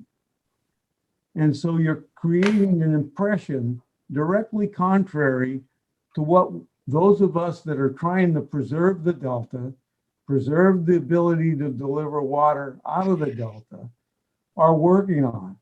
We would like to have the support tool in consensus with, even though you have a recommendation. I understand we could probably get the funding regardless. That isn't the issue. The issue is whether your plan for the Delta incorporates something that makes sense in terms of the Delta effort on the ground. That's all it is. We would like to line this up. Well, let's explore and see where it lines up and where it does not, and go from there. I agree with that, but you better direct staff a little bit to be a little bit more open on this thing, because they feel like they've got direction after all these years to have to develop a regulation. I'm not even sure you need a regulation. The code says a recommendation. I don't know Well, what let's, that means. to be fair to the people waiting to comment. I'm done. I was done, but you engaged in direct dialogue with me. You asked for my concurrence, and I felt necessary to tell you where we really are. And thank you for doing that, Dante. So our next commenter, Beck. Yes, next we have Laura Hollander. Good afternoon, Laura. Good afternoon. Can you hear me? Yes. Okay. Good afternoon, council members. I'm Laura Hollander from the Department of Water Resources. I'll be commenting on behalf of the Department of Water Resources today.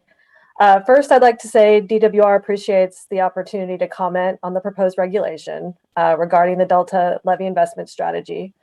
DWR also appreciates our collaborative working relationship with the DSC and the Central Valley Flood Protection Board through the MOU Working Group. In the spirit of that collaboration, we offer the following comments. DWR encourages the DSC to thoroughly review all comments the DSC reviews or receives on the proposed regulation from our local and state partners and other stakeholders.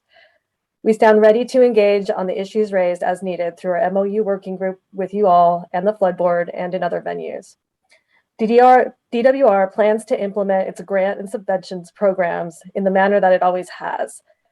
This means the department may fund Delta levy improvement activities that do not follow the DLIS priority tiers. In those cases, as contemplated by the regulation, DWR will identify why the variation from the priorities was nonetheless necessary to protect lives, property, and other interests in its annual report to the DSC. Similarly, the Delta contains several hundred miles of state federal project levies, for which the state, through the Central Valley Protection Board, has given assurances to the federal government to operate and maintain in accordance with federal regulations and requirements. To that end, there will also be circumstances where the department will fund state federal levy project activities that vary from the DLIS priority tiers. In those cases, DWR will identify as well why variation from those priorities was nonetheless, the DLIS priorities was nonetheless necessary to protect lives, property, and other state interests in its annual report to the DSC. Finally, as you will likely hear from others today, and as we have noted in our work group meetings, we are interested in language in the draft regulation that aligns with the Delta Reform Act, which provides that the DSC recommend priorities for investment in Delta levies, but does not provide that those priorities are mandatory. And those are my comments. Thank you. Great, thank you. Thank you, Laura. Beck as the next commenter. And next we have Deidre Desjardins. Thank you. Deirdre Desjardins, California Water Research. And as a physicist, I approach the Delta levies and investment strategy from a viewpoint of preventing future human disasters. I told the Central Valley Flood Board, and I made similar comments to this council. Whether people are displaced at mid-century by climate change, or whether they even survive, will depend on the decisions that this council makes now. And nobody, and I strongly object, has followed up with me in any way on the comments that I made about the protection for Delta Levy, Delta legacy towns not being adequately protected and being put in other priority. I'm very concerned about the Clarksburg area. There's 1,000 people that live in that area, and looks like a significant chunk of it is marked other priority. I cannot tell from your map if Delta High School is marked other priority, and I think it is profoundly unethical to weigh protecting Delta High School and the library as not requiring state investment. That is not managed retreat. That is inviting a future disaster. There's also an issue with the Delta Levy investment strategy. The original tool did not adequately weigh the need to preserve River Road for evacuation purposes. And you can look along the blue lines and see that areas of Highway 160 or River Road are not protected from being washed out. The other thing that I feel shows DWR's priorities. DWR has a history of not adequately investing in flood control for protection of people. We saw that with the Oroville spillway incident. And I'm very concerned that Clifton Court Forebay is still on the list.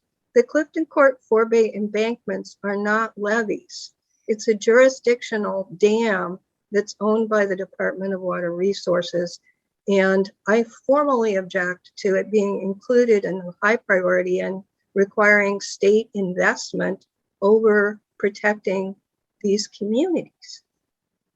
The state law requires that revenues from water sales should go first to operation, maintenance, and repair of the state water project in replacement of parts thereof. The revenue that should be paid for by revenues from a state water project. And I have to object to this. I think it is,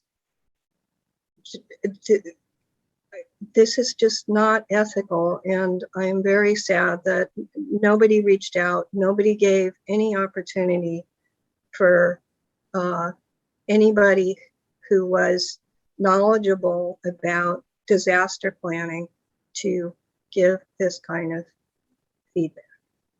Thank you.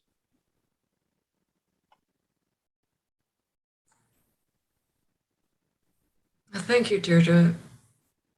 So Beck, how many more commenters do we have? At the moment, we have 4 more.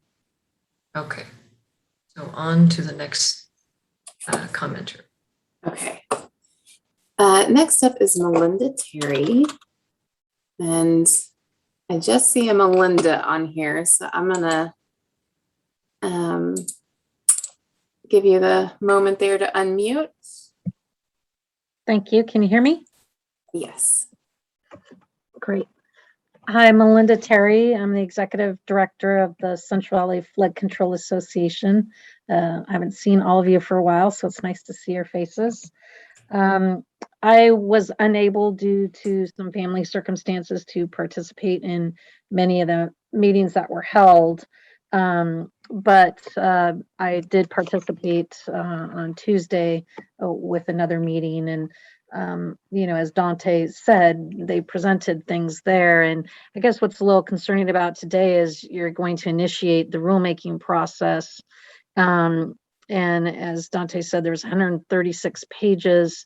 You know, we really haven't had time to review. And if there are changes, you know, you would have to maybe start that process over again. So it would be nice to really have some more time to really look more closely at this, and for some of the suggestions that were made just this week, you know, to be considered rather than the council moving ahead. We obviously, as the association, were glad that the council did pause the previous rulemaking in order to make sure it could use the most up-to-date science, the best available science. You know, some of the modifications that have been made we appreciate, but as Dante said, there's still some issues. From the association standpoint, we certainly support the freshwater corridor that he's talking about. That is important for the entire state. But I think it was Laura that talked about it.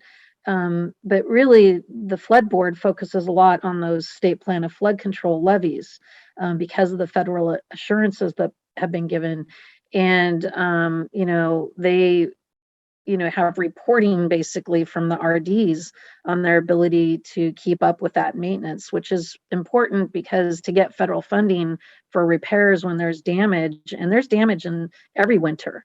You know, some winters are worse than others, but they need to be eligible for that. And they do rely on the state funding. And as Dante said, the FEMA funding, you have to be able to do your maintenance.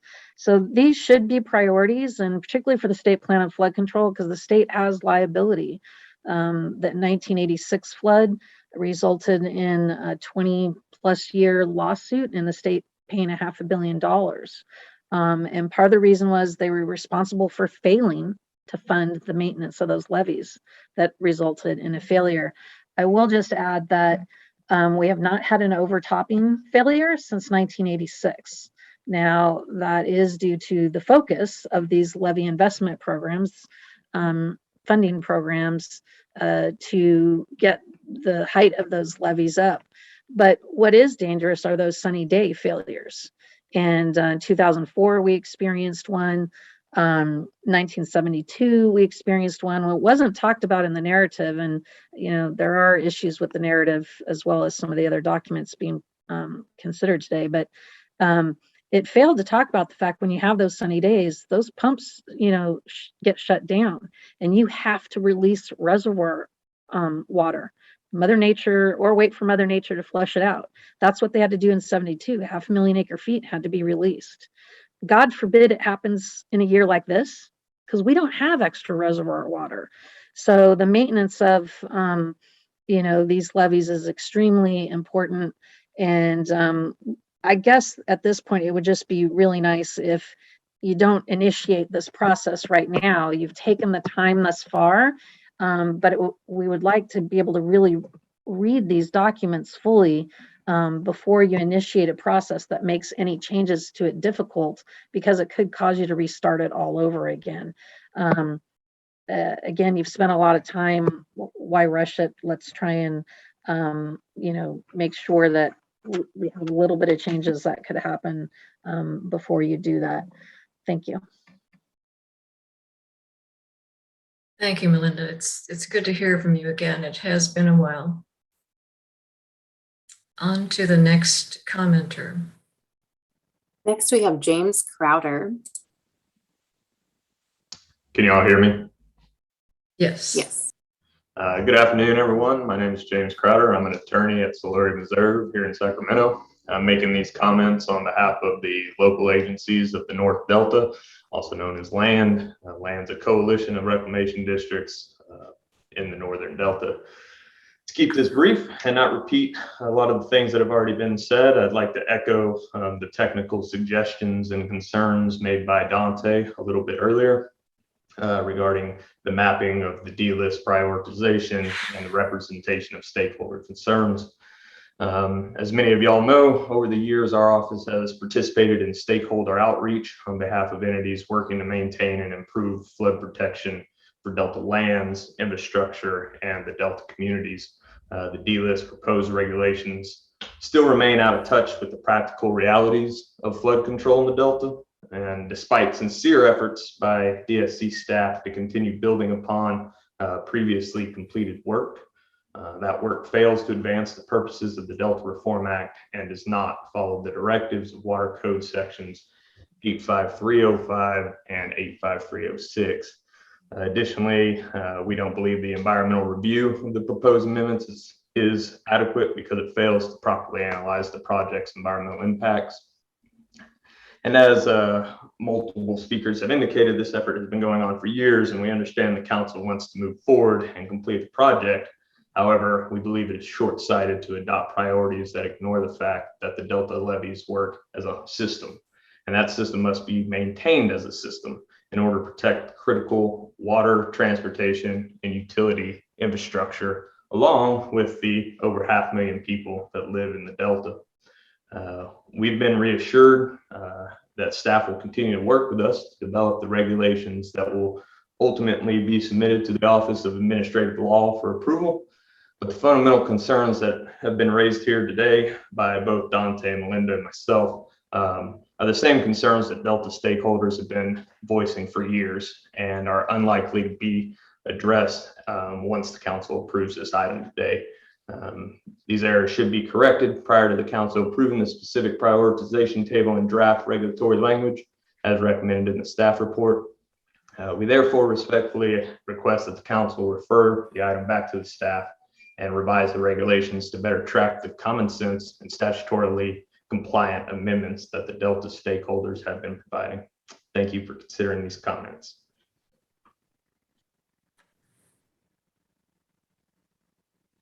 Thank you, Mr. Crowder. So Beck, next commenter. Next is Gilbert Cosio. Hi, this is Gilbert Cosio with MBK Engineers. Thank you for listening to my comments. I mean, after 3 attorneys, a physicist, and Melinda Terry, the only known human being to read all 40,000 pages of the Cal Water Fix project, I am pretty intimidated. I don't want to repeat anything, but just kind of describe kind of my viewpoint of things. I'm one of those engineers that Dante referred to. I'm with MBK Engineers. I've been working in the Delta for almost 38 years. Our company represents about 40% of the entire Delta. And through my nearly 40 years, I've probably represented a few more. So I probably have experience on about 50% of the entire Delta levees. I think the biggest problem we have is that, oh, and I do appreciate your staff time. I mean, I know the number of meetings were documented, and I don't doubt that because we've met a lot. So I do appreciate the fact that your staff did put a lot of time in, and it wasn't like low level staff. You had senior engineers and above talking to us, so we appreciate that sort of thing. I think the biggest problem we have is that we're trying to fit a square peg into a round hole. And we've developed this round hole from all these years of experience. I've been around since early 1984, and to prepare for my job, I had to actually review the history of Delta levees going way back to the 1860s, and specifically how we got to the Delta levees program and that sort of thing. That's predominantly work that was done in the 70s. So we go back quite a ways and participating in all the processes that have gone on since the 80s and 90s, like BDAC and BDOC and CalFed and BudPAC and Delta Vision, all that sort of stuff. And so a lot of our thoughts come from all those other processes, and a lot of them had good points. None of them solved the problems in the Delta, but I think they all had good points. And the biggest problem we have with the current situation is, like I said, it's like a square peg into a round hole, because for a lot of years, and there's a reason for this, and it was a state-supported reason, the thought was the Delta had to stay in the configuration it is now. So all the levees are important.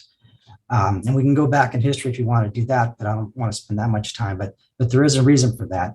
And specifically, if you look at the table that discusses all the priorities and how some of these islands participate in some of those priorities, one thing that's missing is the connectivity of all the islands. And I'm not just talking about,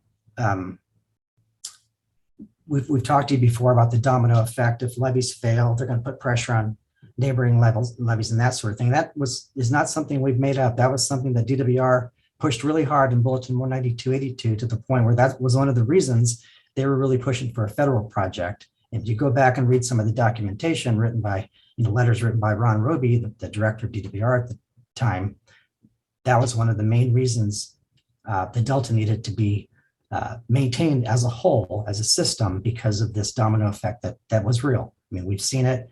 We haven't seen a whole lot of levee failures recently, so it's hard to remember what happens after a levee fails. You get the seepage, you get the wave action, that sort of thing.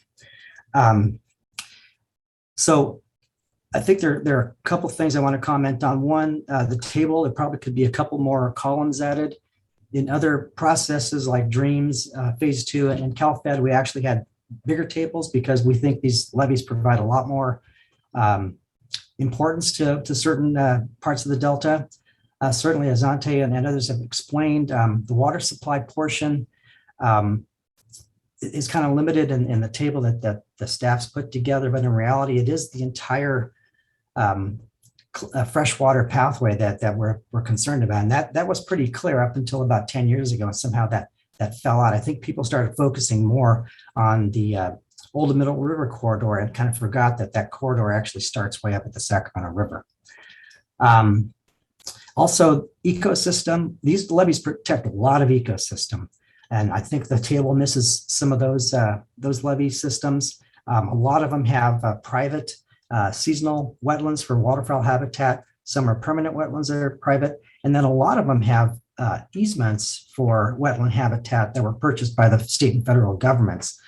If you want to look up a good document, the Estuary Institute, SF Institute has good maps that show a lot of those. And I think if you looked at those maps, you'd see a lot more of the levees provide a lot of ecosystem habitat, specifically in seasonal and permanent wetlands. In addition, if you actually look at a Delta levee, you can see a lot of habitat just in the agriculture and some of the ditches and that sort of thing. The last thing I want to say, as far as a priority, we've talked a little bit in front of you over the years that the Delta Levees program has established a priority where maintenance is the first priority, fixing deficiencies and rehabilitation second priority, and then the third priority is attaining a greater level of protection, which is dictated by Bulletin 19282 as the state's plan for agricultural levees. So I don't want to go on anymore. I think a lot's been said today, but we do appreciate the fact that your staff has talked to us. And like I said, their hands may be tied a bit because it is a little bit of a different approach that has been recognized for the last 50 years, but we hope that we can come together, and especially talking to the council members to help you understand where we're coming from so that we don't have to show up at these meetings and appear to be as bad people, because we're not. Anyway, I really love my job. Like I said, I've been doing this almost 38 years, and these things come and go a lot, but I've always enjoyed them, and I really enjoy talking to all of you and your staff. And thanks a lot. And that's all I have to say. Thanks. Thank you, Gil. Beck, do we have any other people wishing to comment? We do. We also have Darren Suin, and I see there are two of you on here. So I'm just gonna pick one and hope that. Can you hear us, Darren? Two Darren Suins? Yeah, it's very, and they both have their hand up. So I feel like, Darren, can you unmute yourself? Or maybe I'll try the other one. Nope, now there's just one. Nope, now there's two again. Oh my goodness. How about this one? Darren, can you hear me unmute now? yourself? Can you hear me now? Yes. Okay. Hi, good afternoon, Chair Tatai, members of the council. Darren Soon on behalf of the board. And yes, one of me is more than enough, I assure you. Hi, Darren. Yeah. I for some reason, I have unstableness in my internet and I kept getting booted. So I did my mobile for backup. Anyway, I'll proceed quickly here in case I lose you again. Darren Soon on behalf of the Central Valley Flood Protection Board. We're the state regulatory agency responsible for ensuring appropriate standards. Hey, Tom, this is Gilbert. For the construction, maintenance, and protection of the flood control system in the Central Valley. I want to take this moment to thank the Delta Stewardship Council staff, specifically Aaron Mullins and Ryan Stambraw, as well as Laura Hollander with DWR for the collaborative effort we've been having over several meetings under the MOU, and look forward to continuing the dialogue, whether it's on this or future items. As the approving body for the Delta Maintenance Levy Subventions Program, we just want to make it known that we believe this has been a proven and effective program over several decades. The process is, in partnership with DWR as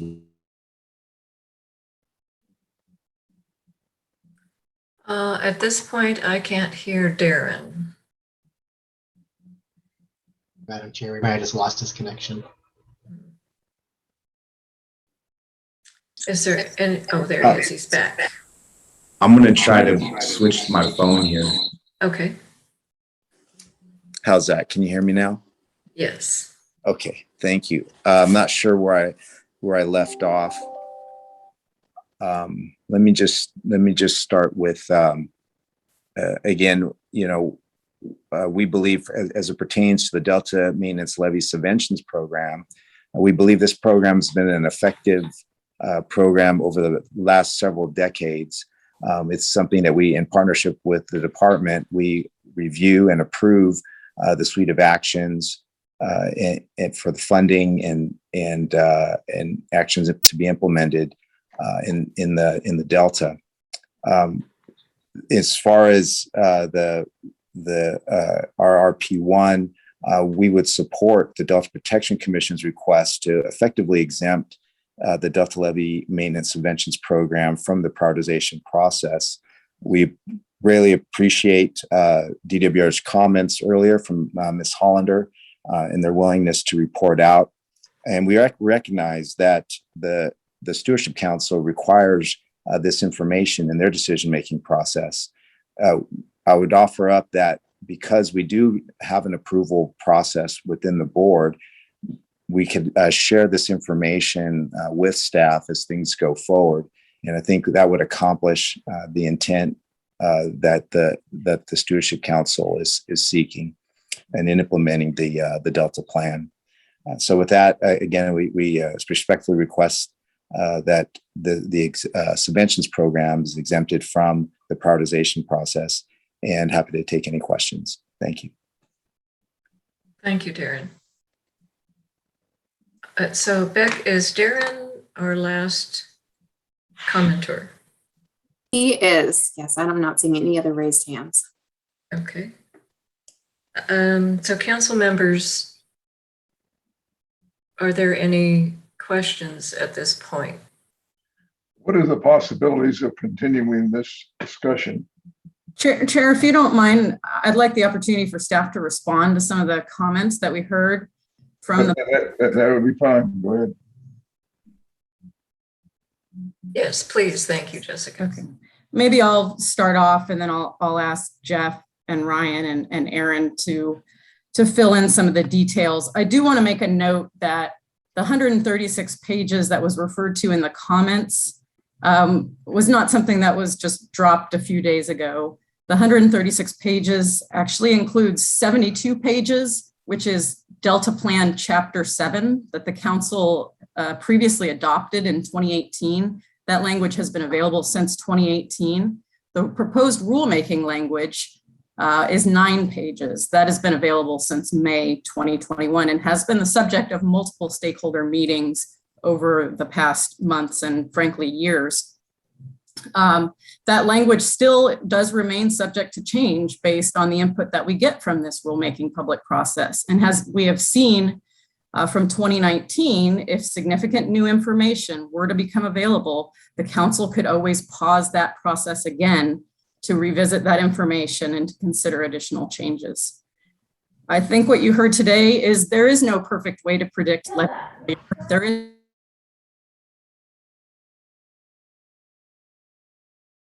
information applied through a peer-reviewed methodology to meet the intent of the legislative mandate. We have modified the approach of the regulation multiple times significantly in response to stakeholder feedback. This regulation, as originally proposed, was going to be a direct requirement of individual covered actions. It would have been applied project by project.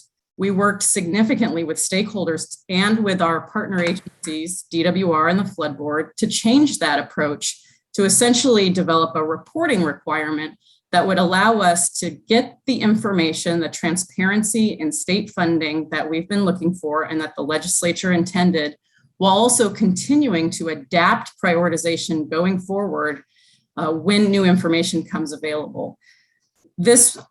We currently have a regulation that prioritizes Delta levy investments. I think that gets forgotten a lot of the time.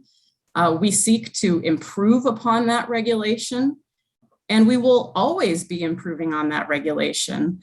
We have a 5-year mandatory review of the Delta plan, and I think we'll end up having a 5-year-ish review of the Delta levies investment strategy. It's so important that we get started in collecting this data and collecting this information so we can really understand what's going on, how the department is making decisions, how local agencies are making decisions, and significantly what that is doing to advance the state's goals for the attributes that the council has identified as priorities. So the council is recommending priorities. We are not mandating priorities. However, we're doing it through a reporting requirement. That is the proposal. Should the Department of Water Resources decide that there are overriding factors that nonetheless advance the state's goals for the Delta, they can deviate from those priorities, as you heard Ms. Hollander state, but they must report to the council on this and explain the rationale for the deviation. That alone would provide the council and the public with a lot more information than is currently available for how these decisions are being made. With that, I would like to call upon Jeff to address some of the other comments that we've heard from members of the public and maybe add any other comments that he has. Yeah, I'll also in turn invite Ryan and Aaron to do so after I cover a couple of points.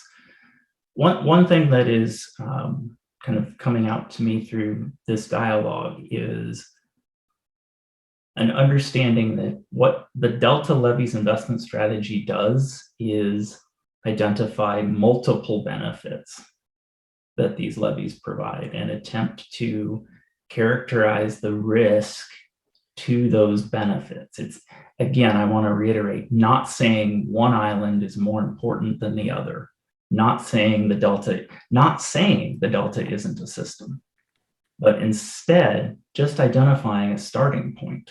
I think it gets lost on occasion that the council does support the concept of bringing all levies up to an acceptable standard. That is not in any way undermined by this prioritization. What the prioritization does is essentially say, based on what's out in the landscape on these islands, and based on the potential fragility of the levees protecting the islands and the projected flood levels associated with that, here's where to start.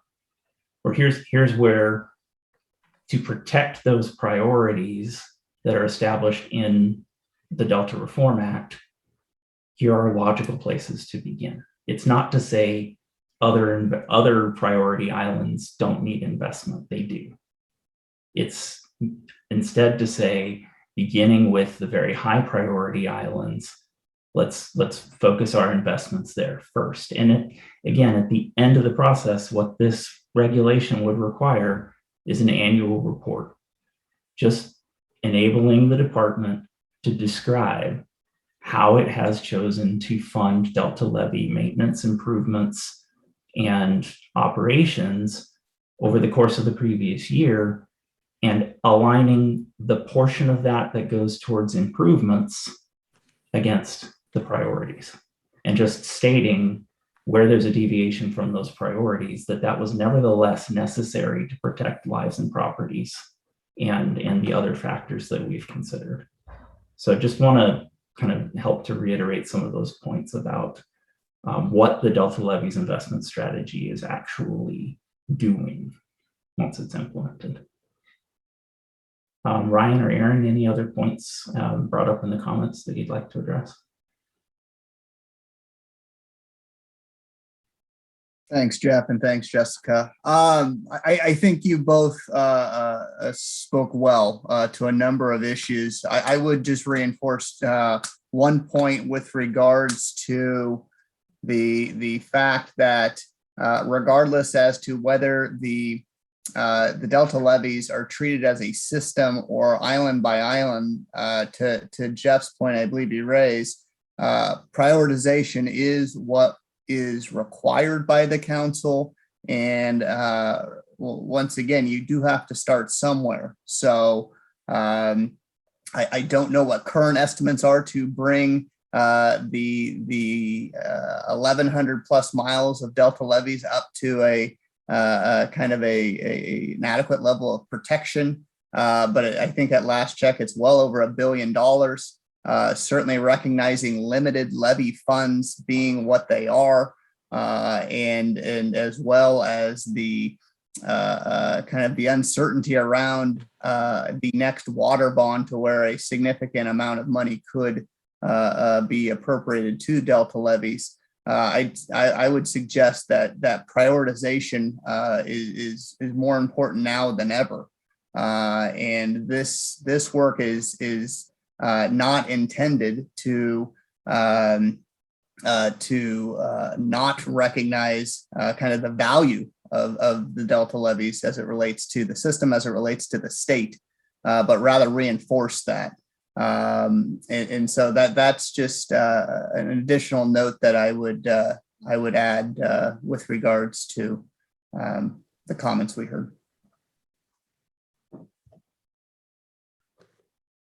So I think what we're asking for is not to end the conversation, but to start the next phase of the public process on this.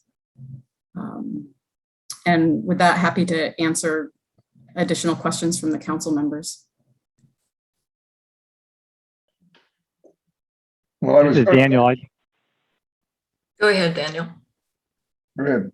Yeah, I have a question. I just wanted to say I appreciate the input from all the stakeholders, and I really appreciate Jessica and the staff spirit of ongoing listening, learning, and collaboration in the spirit of moving forward. Sometimes just to find out what needs to be improved, you have to keep things going. So I really appreciate the commitment to a constructive, ongoing, open process. Thank you, Daniel. Judge? Well, I was about to ask the question. Well, I think I got the answer to that. What would be the harm in continuing this discussion? But I think this discussion has gone on long enough, it sounds like. So I think my question is somewhat moot. So with that, I'm prepared to take action here. Okay, well, I just want to offer some observations. This process started when I joined the council in 2014, and we've come a long way. And I'm really proud of the MOU working group. You know, from 2014 till about 2018, I think it was, I really can't remember anymore. The Flood Board, Darren, the Department of Water Resources, with Laura and with others, our staff, there have been many, many meetings. There have been many meetings with stakeholders. And by adopting this resolution, we are not closing the door on the conversation. So in addition to that, when we started this process way back in 2014, I think we were asked to do this, develop this tool by the Department of Water Resources. And my hope is that people understand that the Delta Levy Investment Strategy Decision Support Tool is a database that will inform future decisions as to how the funding of these levy maintenance and other work is actually improving things. We will have actual data as to the dollars being spent in what locations, the improvements or maintenance, whatever was funded, and how that has been benefiting the public. And I would hope that our sister agencies, especially the Flood Board and Department of Water Resources, help us, and in fact, perhaps even begin to house this tool. I don't know if we can co-house a tool or co-own a tool. I don't know what the proper term is. And this tool will be improved through information similar to what Dante was offering. The door is not closed. It will never. Our plan will be reviewed every 5 years and updated. So I am eager to start this process by adopting Resolution 2021-02. So any council members, any other comments, questions?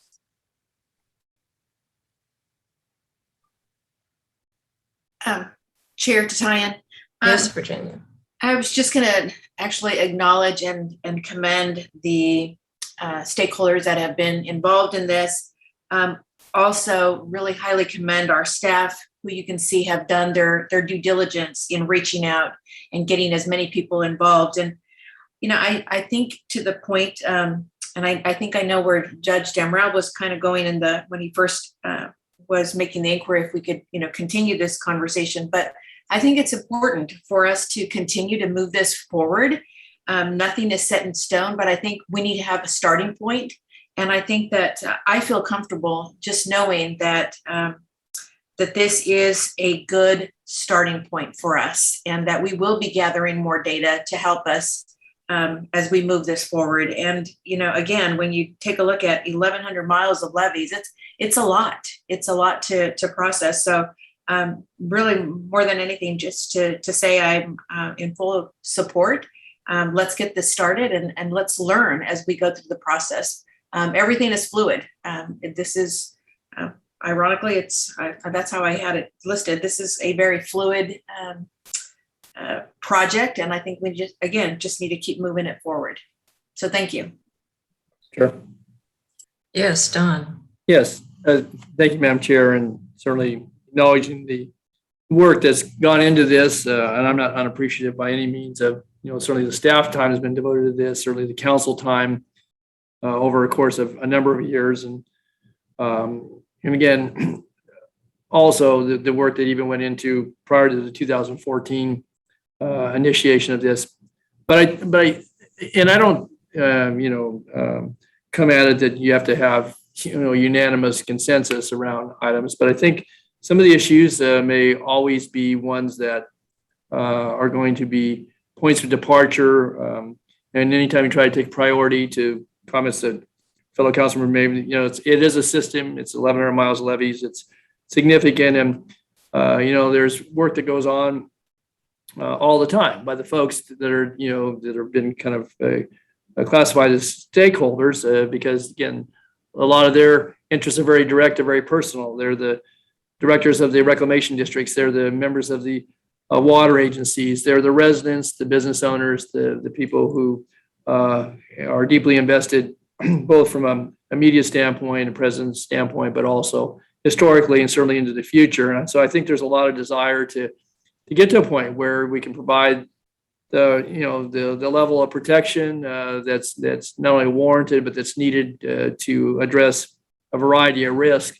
But I will just say too that certainly in my experience, as long as it takes some time to get to even to the point of this conversation and the recommendation, that I've not found, certainly in my experience, that you know, taking a little more time, and I get it, the door's open, but this development regulation, and again, I don't begin to understand the entire administrative process, but it's a much more formal process and one that obviously can be subject to some adjustment. But it seems to me, from what I've heard here today, and certainly the reading and staff briefings, but also the input both received at the commission level, but certainly in my work in that of others in the Delta over the years, that sometimes a little more time doesn't hurt either. To Councilmember Dameral's kind of initial inquiry, I get it that people want to move on, and I certainly appreciate what's been said here and the recommendations before us. But it's not about necessarily reading the pages of documents, but the fact that this has gotten not only the attention of folks of this council and certainly of our staff, and there's been a work in progress.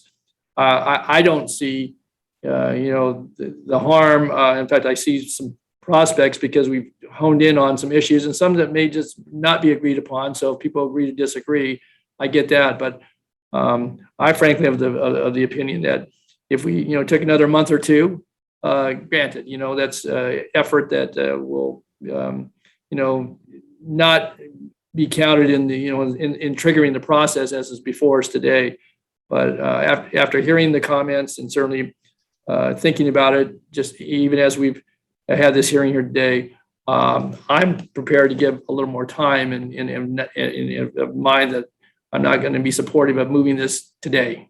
And again, it's not disallowing any of the work and the recommendation from our staff, but I think more time, a little more time anyway, before we initiate the process could be beneficial to the outcome. Because I also heard in some of the comments that at the end of the day, we can take this all the way through conclusion and keep the door open. But if we could have some of those differences narrowed, we might be in a better place to have our efforts go to the ultimate goal here, and that is to have a Delta that's preserved and protected for all the various amenities that are there, and certainly for the people, but for the for things that are important that make up the Delta and certainly the charge this council has. So I will not be supporting moving forward today. I don't necessarily oppose where we are at here, but I think more time, a bit more time would be beneficial. That's my take on it. Thanks. Thank you, Don. Understood. Well, council members, are there any other? Yes, Susan, I would like to. Maria. I understand more time, and I understand researching something a little further and more. But from everything that I learned that the staff did, the methodology used, the tools that were used, the research that was done, at this point, it's not that we are going to find a better. If it was that there was a suggestion to create a different way or method or methodology or tools to decide on this, I would have said, let's take time and find this other tool. I think it's going to be pretty much the same tool, same methodology. And I think that our staff has done exhaustive work on this. And therefore, in brought, all the facts, brought the best science, best methodology. So for them to go back to the table, it's just now very subjective. It's matter of who thinks what, and it's matter of opinions. And therefore, I would rather not take more time. I know that there's still discussion going on among all the members, but I would rather move on it and authorize the staff. But that's where I stand this very moment. Thank you, Maria. Madam Chair, I at first I thought that this would be that Don's suggestion would have been the way to go. But now I begin to think, I really think that we have spent, in fact, the staff has spent a lot more time than I have, certainly. And they have a better sense of where things should be. And I've kind of changed it in my opinion in mid-course here, but I'm inclined now to that the council should adopt the resolution in question, recommended by the staff, because I think that we have a month or two would certainly would be wonderful if we knew exactly what we're going to do. But now we have an exhaustive discussion about that the staff recommends where we should go, and I see no reason why we should stop now. I think it would be best if we just adopted this resolution and proceed ahead It's never going to be final. Nothing will be final in this matter. I can tell you that right now. I've been with it now for a number of years. So my view is that we should adopt the resolution and proceed ahead. Yep, I would concur with that. And if you would like, I would make a motion to authorize the staff to adopt a resolution and authorize the staff for rulemaking. Second. Okay, well then we have a motion to adopt resolution 2021-02 from Councilmember Moranian with a second from Judge Damrell. And it is, I'm imagining there is no further council discussion. I don't see any other hands raised. So then let's move to the vote, starting with Judge Damrell. Damrell, aye. Virginia Madueño. Madueño, aye. Maria Moranian. Moranian, aye. Don Natoli. Totally no. Christy Smith. Smith, aye. Daniel Zingale. Zingale, aye. And Susan Tatayan, aye. The motion to adopt resolution 2021-02, excuse me, my allergies are acting up, is adopted. And that takes us to agenda item 10, preparation for the next council meeting. The next council meeting is September 23, 24, 20.